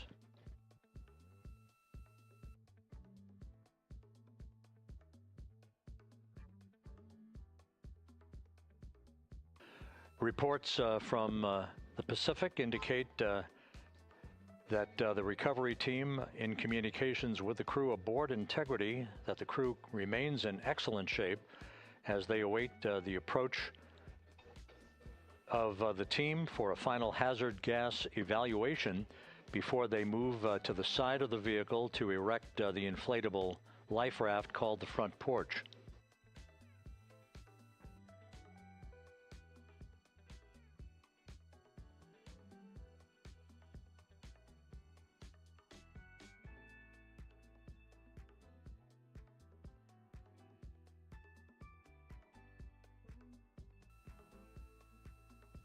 Again, no issues with Integrity. The vehicle is powered down. All of its systems are now safed. We have handed over mission authority to the Exploration Ground Systems folks in the Pacific, but we will not stand down and have the entry flight control team depart its positions until that inflatable raft, the front porch, is erected, the hatch open, and the crew having exited the vehicle. So that's the next step in the recovery process that will lead to the hoisting of the crew members. For 2 crew members for each helicopter, they'll be hoisted to a pair of Navy helicopters that will then fly a short distance back to the USS John P. Murtha. What you're looking at is one of the fast boats circling the vehicle to make a hazard assessment.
This is Mission Control Houston. Once again, you're watching the initiation of the recovery of the Artemis crew aboard Integrity. All of the Navy divers and the fast boats are now approaching the spacecraft after conducting a hazard assessment. The vehicle has been powered down. Entry Flight Director Rick Henfling now waiting for the life raft, the front porch, to be erected along the side of the vehicle so that the hatch can be opened and the crew members extracted from Integrity, soon to be hoisted one by one into a pair of Navy helicopters for a short flight back to the deck of the USS John P. Murtha. If you missed it earlier, we talked to Flight Dynamics and received a more official touchdown time or splashdown time, as it were, of 7:07 and 27 seconds p.m. Central Time, 5:07 and 27 seconds p.m. Pacific Time. That would equate to a mission elapsed time of 9 days, 1 hour, 32 minutes, and 15 seconds.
Continuing to get excellent views from the imagery assets out at sea in the Pacific of Integrity. We continue to get good reports from the landing and support officer who's in contact with the recovery team that the crew is in excellent shape, no issues. They're just currently biding their time, waiting for the front porch to be erected. We have no hazardous we have no hazard gases and no hazardous situation with the vehicle. It performed perfectly all the way down from entry interface to its splashdown in the Pacific at 7:07 and 27 seconds p.m. Central Time. And as you can see, the first phalanx of recovery personnel now pulling up alongside of Integrity.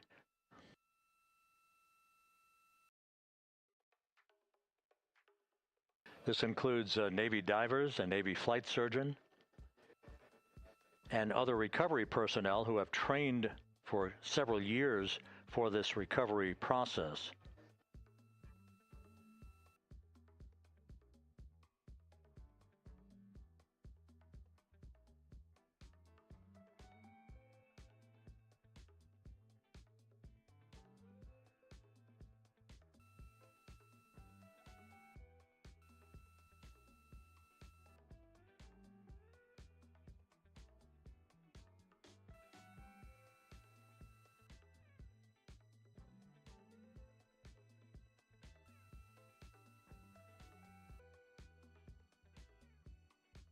At this hour, some 41 minutes following splashdown, the vehicle has been powered down. There's no hazardous gas emanating from the vehicle. That's why the first team of recovery personnel has been able to pull alongside Integrity.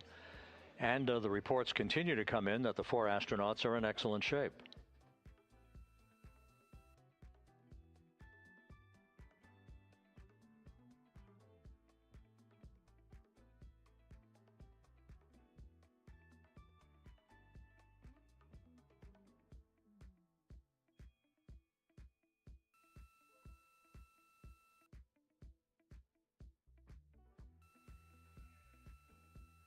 Yes.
This is Mission Control Houston, continuing to watch the initiation of the recovery of Integrity's astronauts.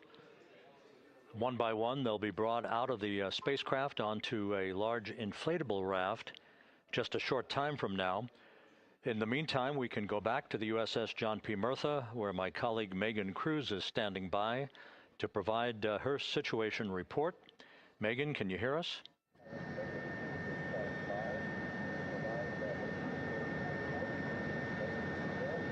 Hey, Rob. Yes, I can hear you. Thank you. Yeah, we're back here on the bow of the recovery ship where there are still plenty of people peering out into the water. We are not very far from the action everyone is seeing on their screen now.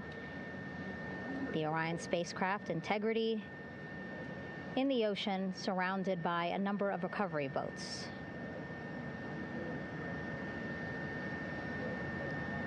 As Rob has been saying, in those recovery boats, NASA and Navy personnel specifically trained to get the astronauts out of Orion.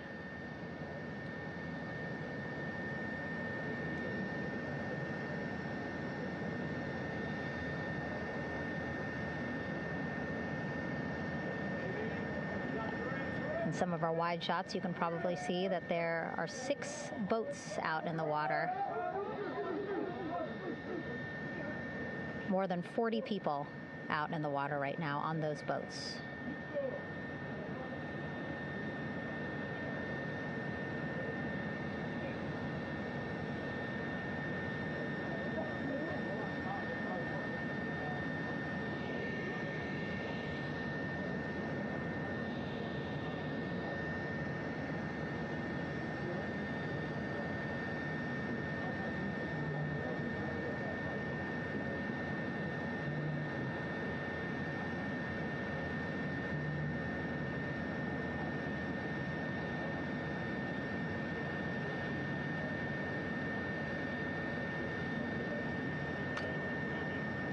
First order of business is to set up the front porch and the stabilization collar.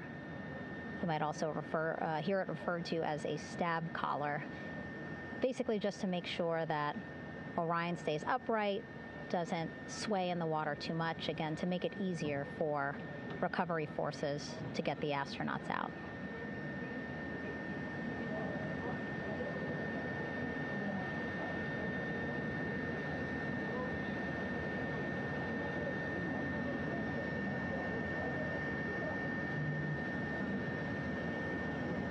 Again, we splashed down in the Pacific Ocean just after 5 p.m. Pacific time here.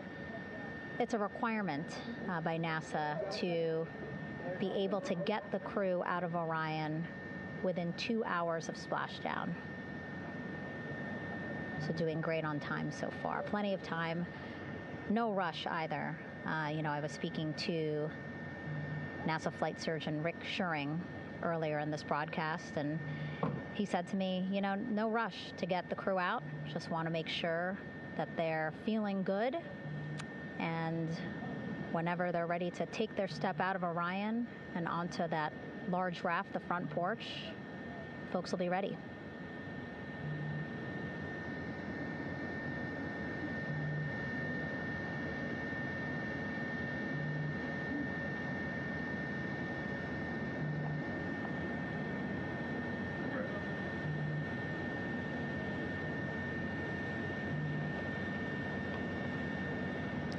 And as there are mission audio loops in Mission Control in Houston, there is a mission audio loop here on the ship, and it was just reported out that the side hatch is open. Side hatch of integrity is open. You're getting these beautiful shots from our aerial assets. The ship itself, where I'm on, just 3,000 yards away. Again, plenty of people on the boat here, glued to the side closest to where they can see all this action. And again, with just 3,000 yards separating us, great views from the bow here. You can see now that side hatch is open. One of the Navy personnel is about to get inside there.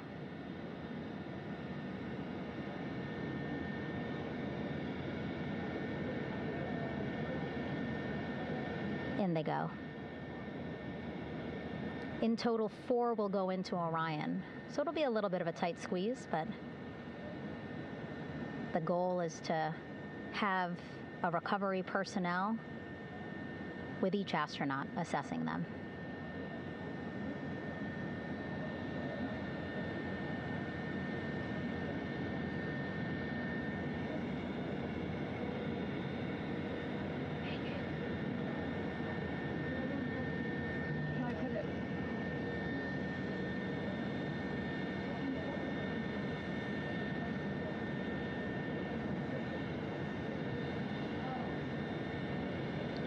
Boats getting closer now. Again, that one that's right up against Orion, those are the divers that will go in to the spacecraft to check on each of the astronauts. These other boats will begin doing a number of things, putting on that stabilization collar onto Orion, building that front porch. Eventually, they will retrieve the parachutes, as well as tow Orion back to the well deck of the recovery ship here.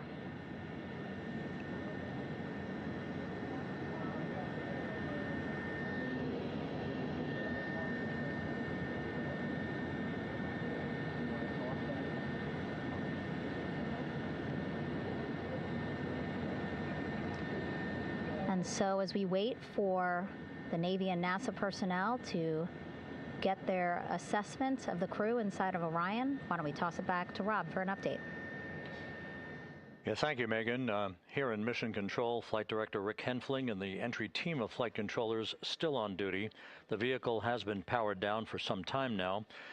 There are no hazardous gases emanating from integrity. That, of course, allowed the recovery personnel to approach the vehicle and then open the hatch to begin the initial medical assessment of the crew, as you just indicated.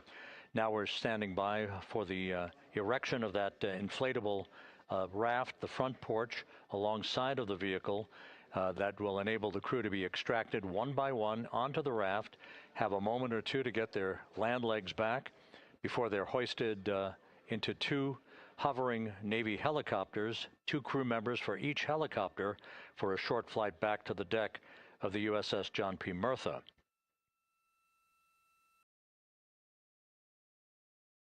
All of Integrity's systems operated flawlessly throughout the course of the approach to the Earth, the entry into the Earth's atmosphere, and all of the key milestones that followed in this high-speed return to Earth for Integrity, a mission that spanned more than 694,000 miles from the vehicle's launch from the Kennedy Space Center atop the Space Launch System back on April 1st.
As we mentioned at the top of the broadcast, the last time that the Apollo program saw a splashdown in the Pacific was Apollo 17 back on December 19th, 1972. So for the first time in 53 and a half years, we have reenacted that with the arrival of Integrity's astronauts as they flew around the moon in that historic lunar flyby that began with a trans-lunar injection burn that took them out of Earth orbit following 24 hours of a high Earth orbit trajectory.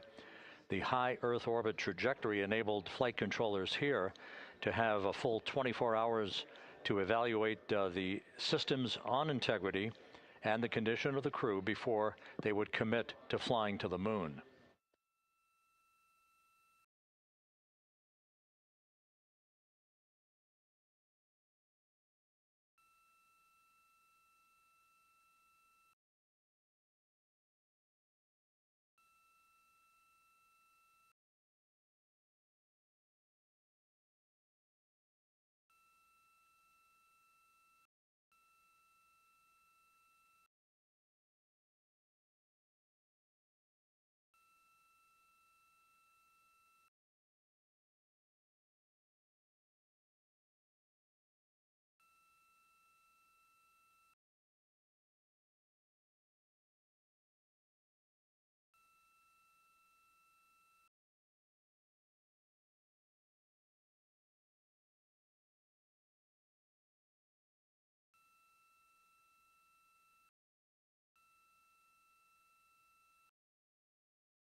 With the side hatch of Orion having been opened to set the stage for the erection of the inflatable life raft, known as the front porch, to be erected alongside the spacecraft for the extraction of the crew.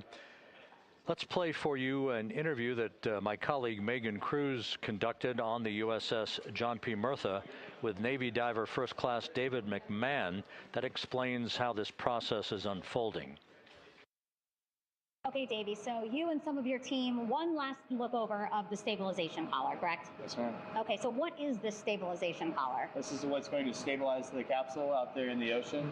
We don't know how good the weather or the waves will be that day, so this will help prevent any unnecessary occurrences from happening, stabilizing the capsule and the astronauts inside.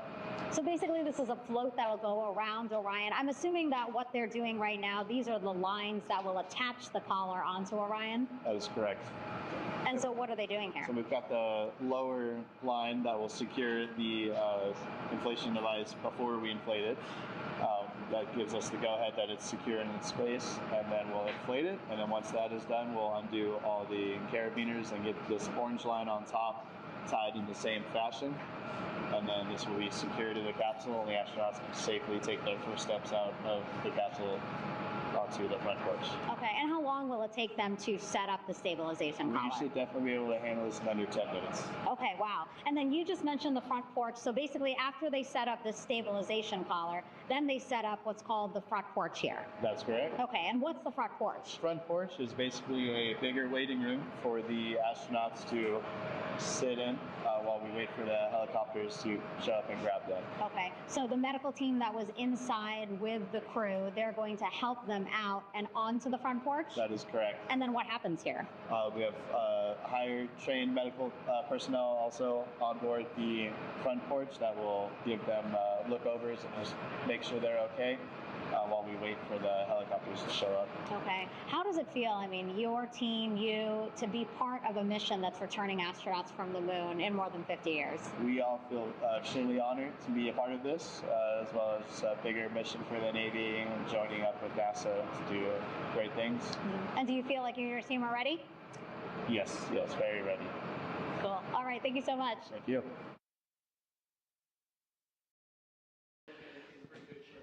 Once again, the recovery operations are continuing out in the Pacific. We shortly should see that life raft, the front porch, erected alongside the side hatch of the vehicle.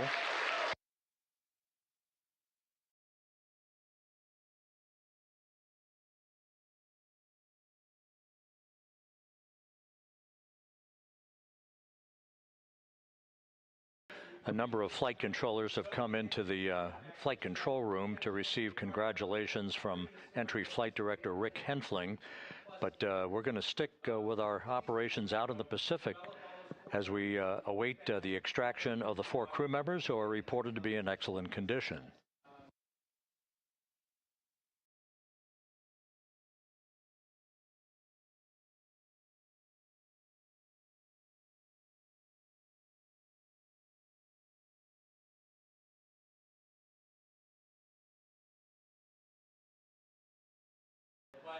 Again, while we stand by for that front porch to be erected alongside of the side hatch of the vehicle, let's go back to the USS John P. Murtha and Megan Cruz. Megan?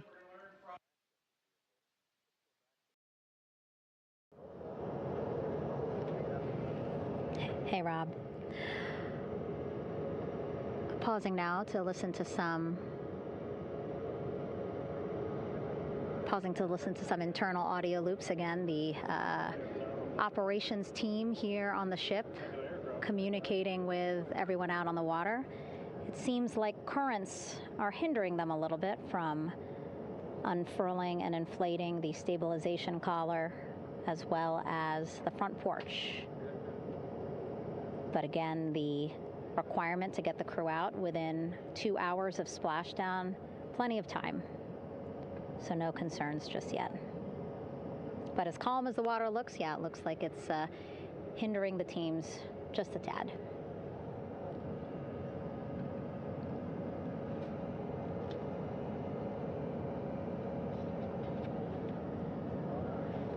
You can see in some of our shots that side hatch still open.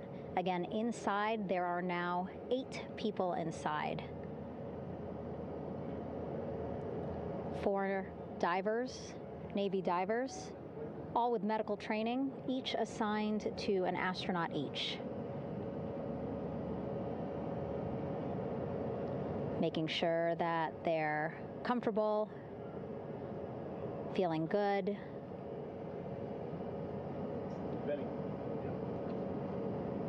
As you've heard us say in the broadcast, you know, they expect a little bit of discomfort. Again, these astronauts just traveled back to Earth at 25,000 miles an hour, a nearly 695,000-mile journey around the moon. If you think you get carsick.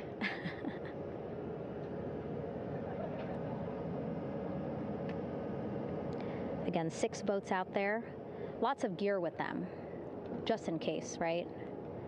As we said, the crew reported feeling great, but again, all those folks out there in case they weren't, right? NASA is all about making sure we think about every situation that can happen, and so, of course, wanted to be ready in case any of our astronauts needed more medical attention while out there in the water.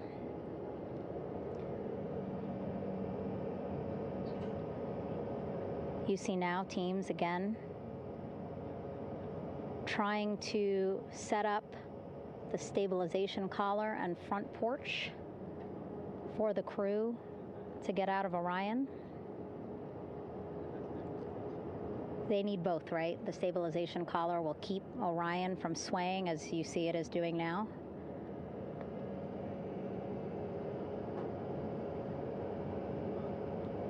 And then they will connect the front porch to the stabilization collar so that the crew can take 2 steps and they will be in the front porch.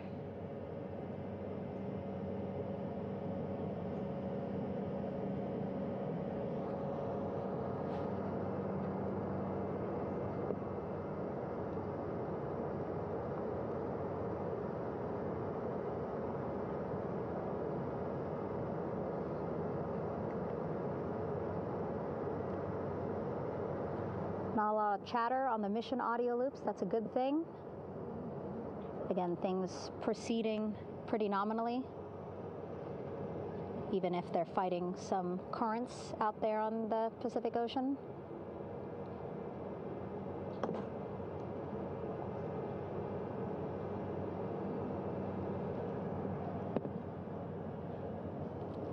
Again, the goal, setting up the stabilization collar and the front porch so that the crew can rest comfortably in the front porch, get placed into harnesses so that 2 helicopters can lift them off the front porch and onto the USS John Murtha here.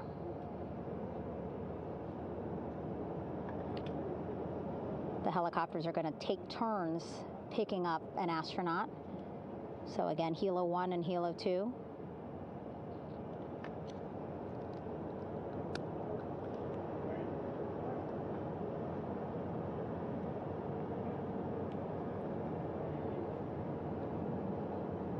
Okay, and the recovery team here on the ship just got a report from the undersea medical officer who is inside the capsule with the crew. He is reporting all 4 members are green. All of our 4 astronauts, Reed, Victor, Christina, Jeremy, green, meaning they are feeling great, not the complexion of their skin. They are feeling great, happy to be home, and ready to be extracted as soon as possible.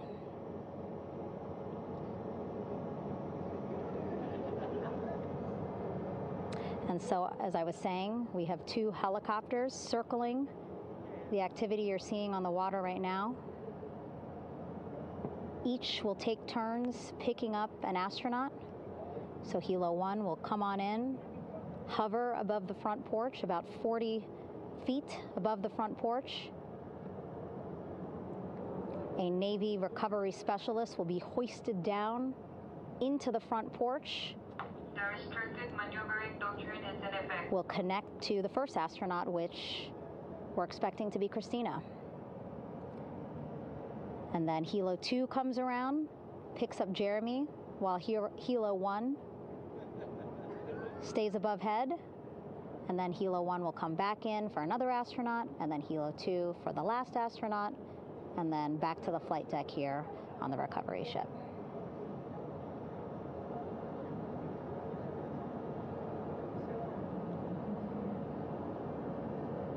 I was talking to Assistant Artemis Recovery Director Paul Sierpinski.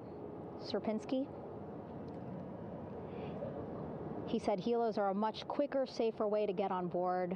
They did actually consider boats, but then if you think about it, longer time, the crew would have to move through more of the ship. This way the helos will give a more direct, quicker route to the medical bay for our 4 astronauts.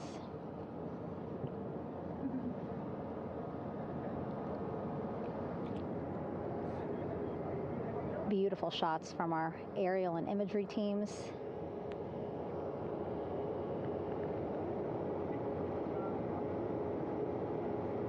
Clouds have dissipated for a clear view from the bow of the recovery ship here.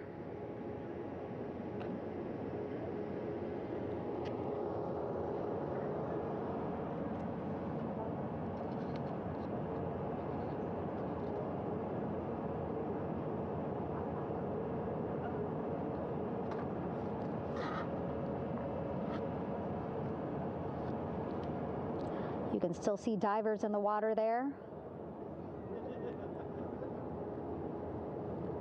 Encircling Orion, that is that stabilization collar we've been telling you about. As you saw in that interview just a few minutes ago, they have to first connect it to Orion, and then once it's secured onto Orion, they can inflate it, and then they'll further secure it with other harnesses and lines.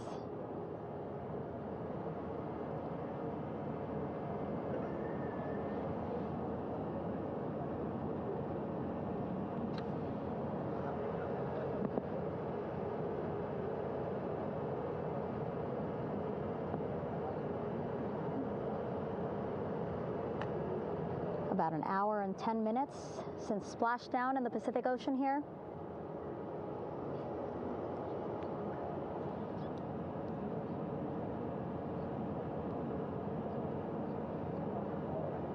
Reed, Victor, Christina, and Jeremy back home after a history-making mission to the moon and back.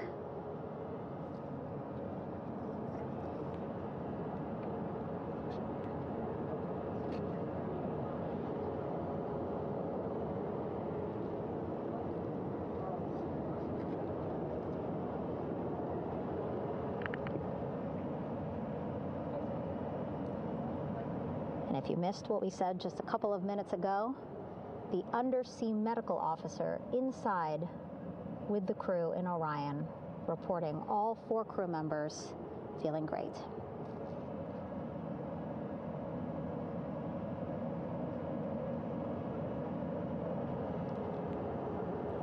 Progress being made there on the stabilization collar. It looks like they are beginning to inflate it.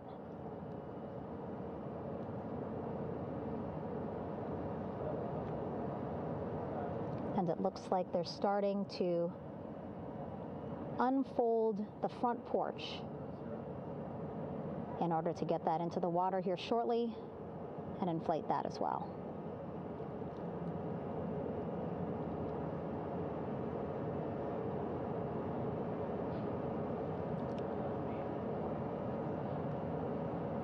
Again, more than 40 people out in the water right now. And those Navy and NASA personnel have been in the water for now about 4 hours.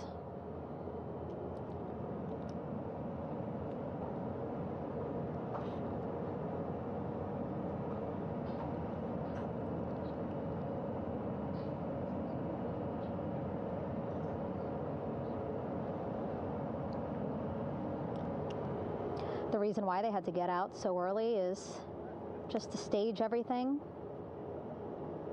And actually here on the ship, when there are flight operations happening, you can't have anything else, right?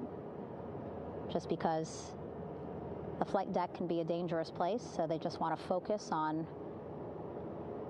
planes coming and going from the ship, so that's why they wanted to get the boats in the water to make sure that they have all the time they needed for the flight ops. And then the same crew here out in the water, they will stay out in the water for a number of hours after we recover the crew and get them back on the ship, because then they have to recover Orion.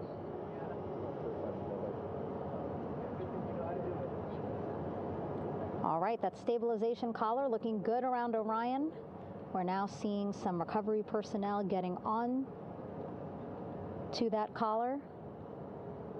Again, they need to further attach it to Orion to make sure that it can really prop up the spacecraft. It's basically lifting it up off of the water just a tad. Again, so it's not so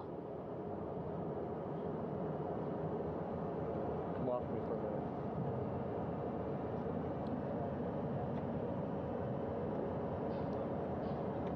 so it doesn't sway so much in the water there.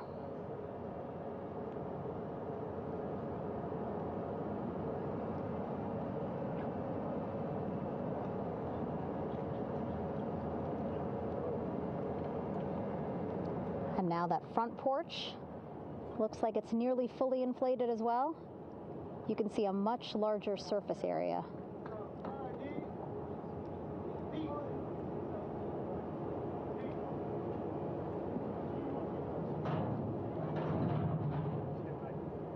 And so once the crew get out of Orion, they can stretch their legs a little bit on this front porch, get some fresh air.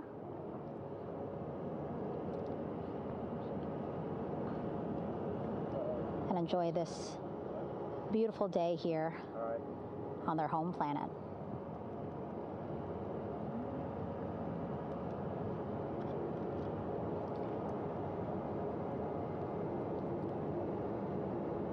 It appears teams now are about to connect the front porch to the stabilization collar.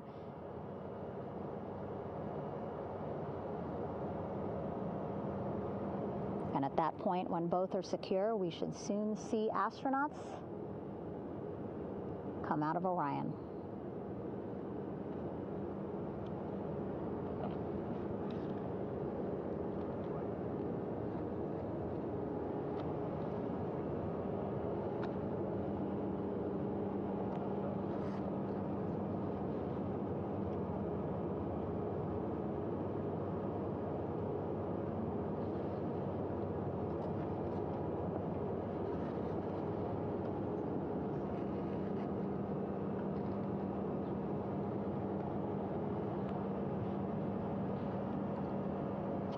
All these views you see also being fed to the Landing Force Operations Center here on the ship. Of course, it is very important for our recovery teams leading the mission to have all the views that you're seeing as well. Again, listening to their communication loop here on the ship. Very quiet, which is a good thing. It means things are going pretty nominally, meaning as expected.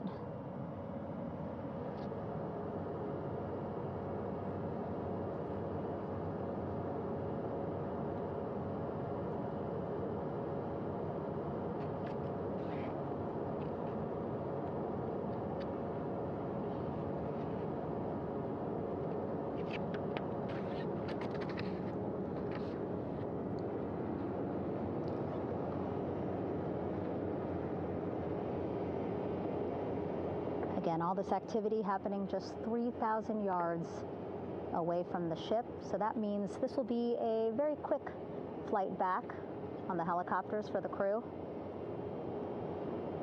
2-3 minutes, and then they'll be back here on the ship. I know.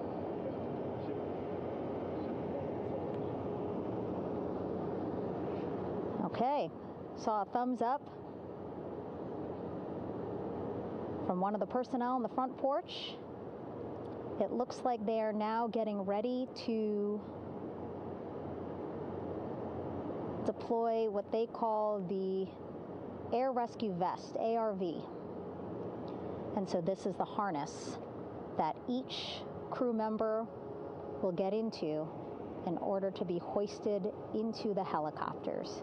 Again, those helicopters hovering just about 40 feet above the front porch when they're ready to pick up each crew member.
This is Mission Control Houston.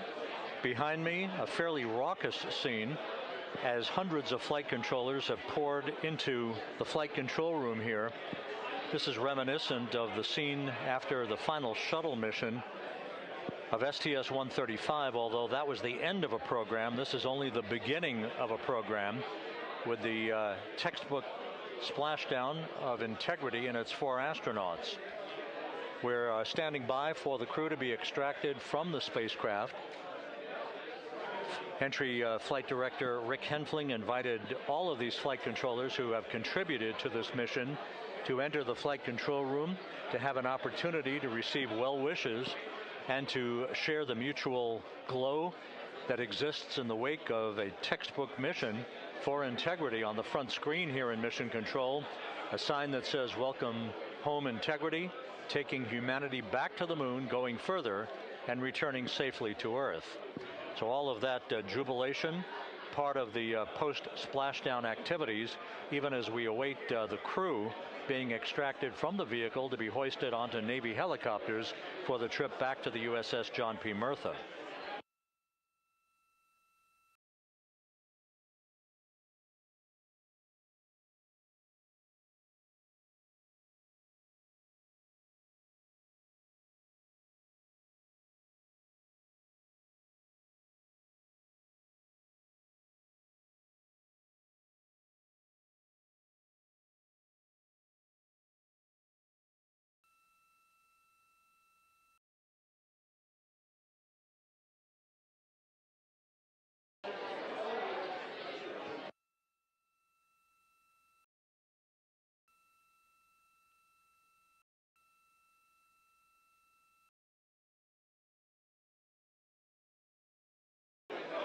Once again here in Mission Control, this view of the Artemis flight control room, known as the White Flight Control Room. This is the old shuttle flight control room, and now is the home of Artemis missions to the moon and beyond. Once again, quite a few flight controllers were invited in by Entry Flight Director Rick Henfling to share in the jubilation following the successful splashdown of Integrity. That splashdown occurring an hour and 22 minutes ago, as we stand by for the completion of the extraction of the crew, and ultimately they're hoisting onto Navy helicopters for a short flight back to the USS John P. Murtha. Splashdown occurred at 7:07 and 27 seconds p.m. Central Time.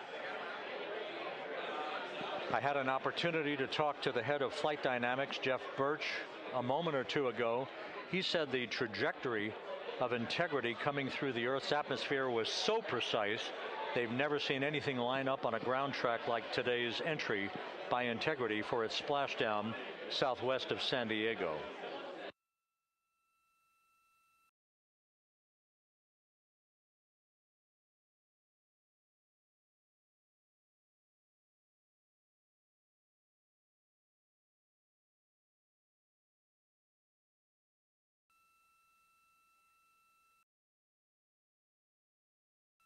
And the initial, you can hear it.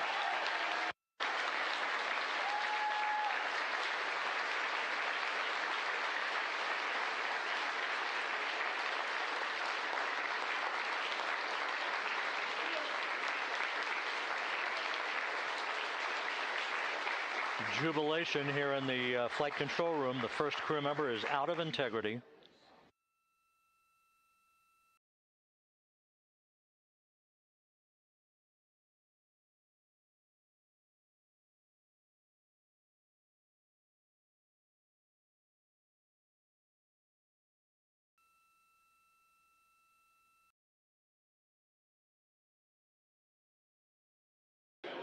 We are expecting the other crew members momentarily to be extracted.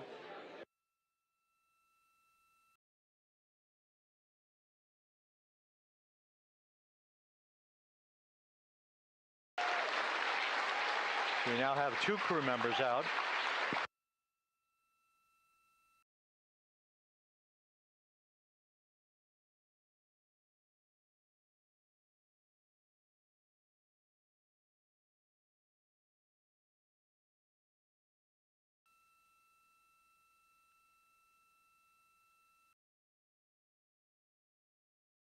Two crew members out, 2 to go.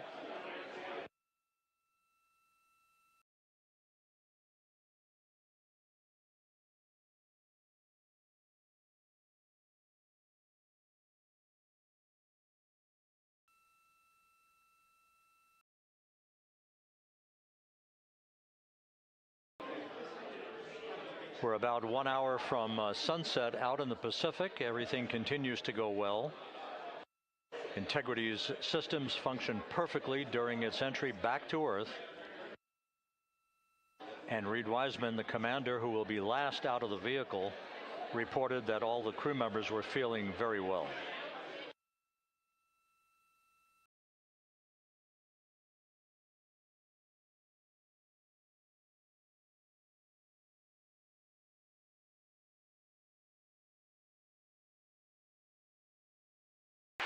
Crew member number 3 now out.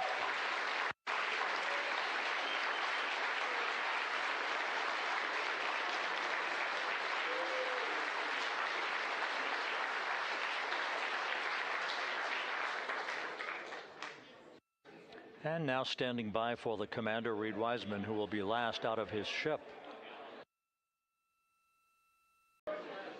Bobbing in the Pacific under almost ideal conditions, Integrity spanned 694,000 miles during its journey from launch to splashdown.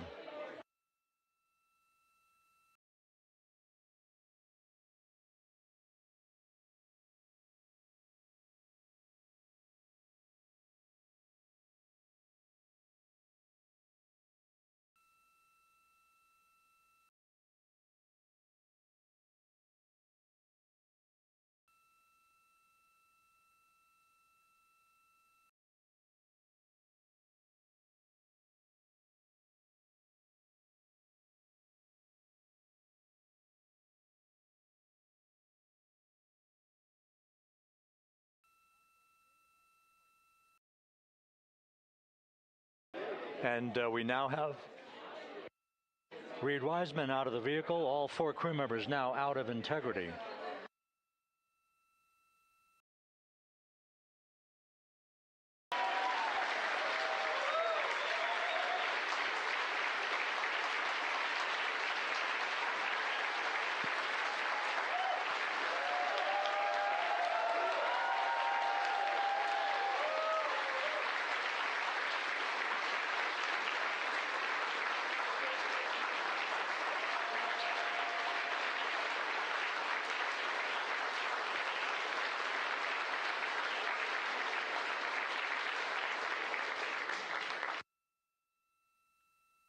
Once again, all 4 crew members now on the front porch, and the procedure to begin hoisting them up to these 2 Navy helicopters hovering overhead will begin shortly.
This is Mission Control Houston. The mission is over, but the melody lingers on as jubilation continues here in the flight control room. We should be expecting NASA's Associate Administrator, Amit Kshatriya, to be joining us shortly for a short interview while the recovery operations continue out in the Pacific. So we'll stand by for that. And then we'll turn it back over to Megan Cruz aboard the USS John P. Murtha.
This is Mission Control Houston here in the Artemis flight control room.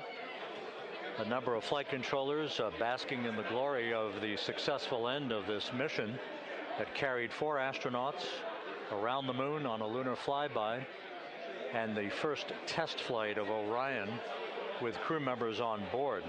Splashdown occurring an hour and 32 minutes ago after a flawless descent back into the Earth's atmosphere for the vehicle. Its 4 crew members in good shape, simply enjoying their time right now on the front porch, as it were, the inflatable raft alongside of their Integrity spacecraft.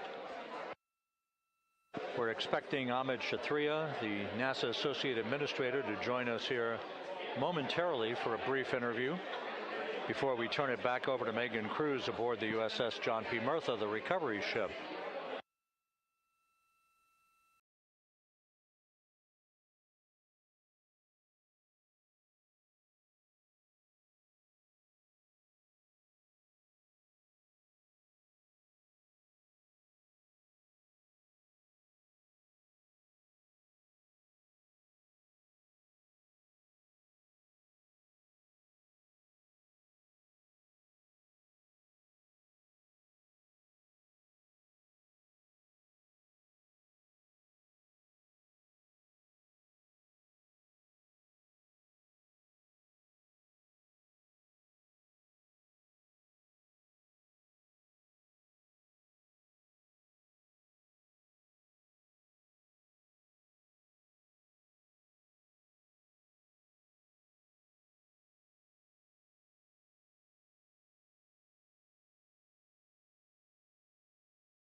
This is Mission Control Houston. We're about an hour and 34 minutes since the textbook splashdown of integrity in the Pacific to bring home our astronauts. And with us now is Amit Kshatriya, the NASA Associate Administrator. Amit, a little bit of history made tonight, a little bit of history made over the past few weeks. Your thoughts as this team here basks in the glow of what they just accomplished? Yeah, Rob, we're here in the control center, and it's kind of overrun with jubilant folks in the Mission Control Houston, as well as engineering, and folks that just want to be here, part of it, as we watch our crew get extracted from the vehicle. And, you know, my thought is always about these teams, the team that's in the water right now, pulling the crew out, the team here in Houston that worked so hard over the last 10 days, no sleep to get this done. You know, we still have some work to do to get the crew to the med bay here on the ship. They all look great coming out, so hopefully that won't be too long. You know, I think we saw the administrator on the boat too, giving his thanks to the Navy team on the Mirtha, which they're just an incredible group of sailors. I was able to visit with them a couple weeks ago. And then if you pull it all the way back to the workers and the folks that joined the rocket at Michoud, that made the heat shield tiles, that held together tonight, that stacked the vehicle in Florida, that integrated the vehicle in Denver, that fired the engines in Stennis, that fired the boosters in Promontory. I mean, this is the entire team, coming together and being tested by the environment that this machine went through, and they did it right. The work was good. They did it right.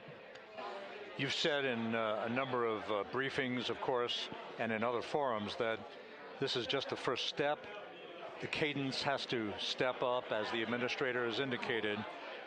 Now, it's a little early for the full report card on how integrity did, but did this mission ultimately, from your eyes view, exceed expectations? It absolutely did. I mean, I was waiting to talk about this until we're in the water, and I think we still have, again, work to do to bring it in and really kind of go through it bolt by bolt and see what we learned. But I mean, so far, given what we learned during the mission and given how we performed on ascent, on entry, I always think about energy in terms of the states that you worry about the most, and every time we put these machines through these incredibly energetic states that came through. So I'm fairly confident that we made a big step tonight to get us on the path towards the surface. I think the path to the surface is open now. We do have to do all the work, and we'll make sure we talk about that as cleanly as we can. We learned a few things during the mission, but I have to tell you, this was an incredible test of an incredible machine. From an American psyche standpoint, the Empire State Building was lit up red, white, and blue tonight. Our coverage was seen on baseball stadiums around the major leagues. How captivating was this experience for the American people, for the world, in fact, as we returned to the moon?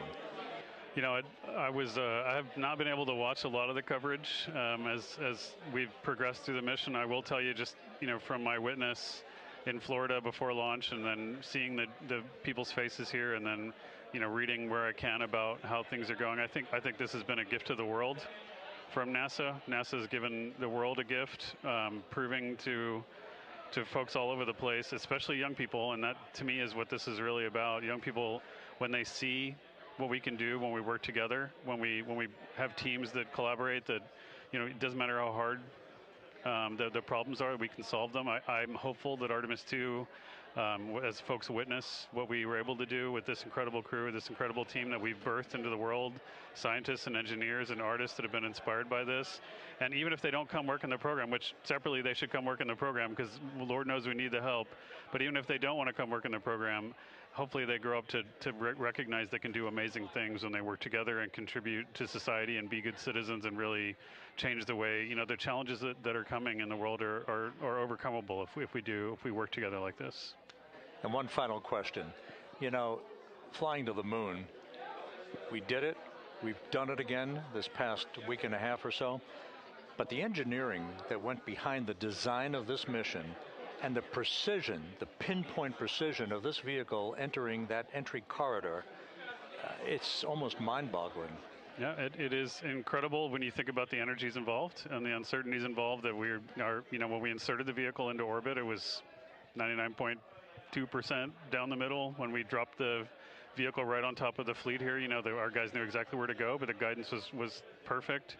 You know, it's interesting. I've got this question a lot over the last few weeks about, you know, we did this before 53 years ago, and you know that. I think, I mean, it is a reasonable thing to contemplate, like what's gone on since then. And what I'd tell you is, you know, when we did Apollo, which again, the more we learn about what they did, the more magical it seems what they were able to accomplish given the technology and the learnings that they had. But when we did Apollo, the architects of Apollo, you know, Gilbert, Seaman, von Braun, Mueller, what they really wanted to do, you know, as they were contemplating what it meant to expand our range of action to the lunar surface, what they wanted to do was learn how to live and work in space for a long time. They wanted to do that first before they were confident they could expand their range of action to the moon. Now, of course, the politics of the time and the mission at the time was different, and so they had to go straight to the moon and bring people home. And then after that, the program kind of lost its momentum. But you know, after that, NASA kept moving along those paths, right? So we recognized during Apollo that reusability was going to be important. We spent a lot of money on those machines, and you know, we spent a lot of money on these machines here, even though, but we recognized that reusability was important, which is why we built a winged space plane called Space Shuttle, and then we used that reusable machine to build a space station. And we learned for 25 years how to live and work in space, and have been able to develop technologies that can enable exploration. So really, what I think is now, 53 years later, we're at the point where the architects of Apollo would have been pleased that we're now ready to actually go back to the moon and go back to stay, because we've learned all the things we needed to learn. There's a lot of people pleased here tonight, and we really thank you for joining us. Amit Kshatriya, NASA's Associate Administrator, as we begin to hoist the crew onto the helicopters to head back to the recovery ship. Thank you very much, and congratulations, Amit.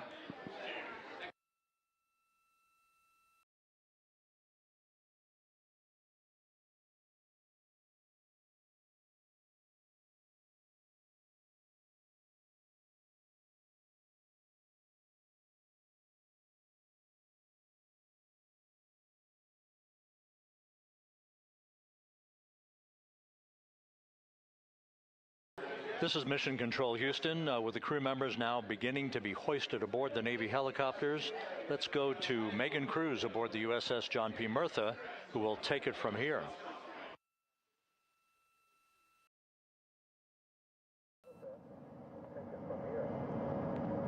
Hey, Rob. Yeah, back on the bow of the ship here, we are seeing the helicopters circling Orion.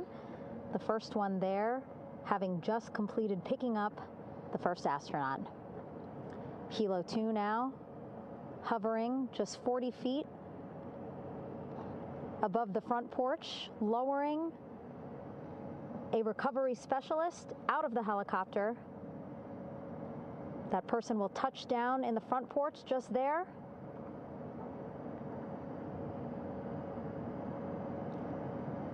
The crew members already outfitted with a harness that will allow them to quickly attach to the hoisting device.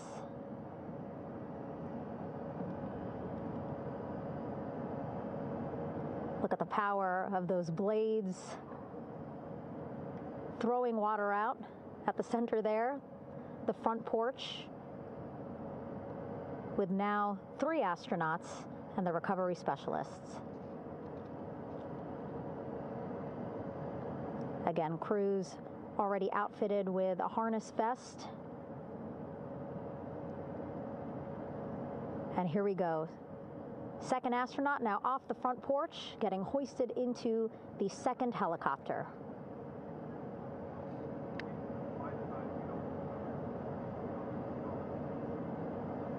That helicopter will now hover just a distance away to give room for the first helicopter to come back and pick up the third astronaut.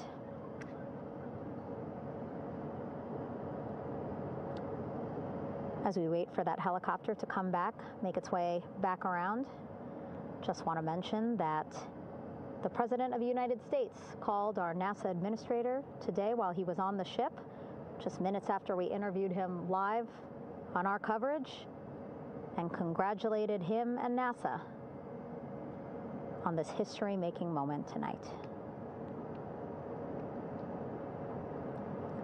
Helicopter 1 again hovering 40 feet over the front porch.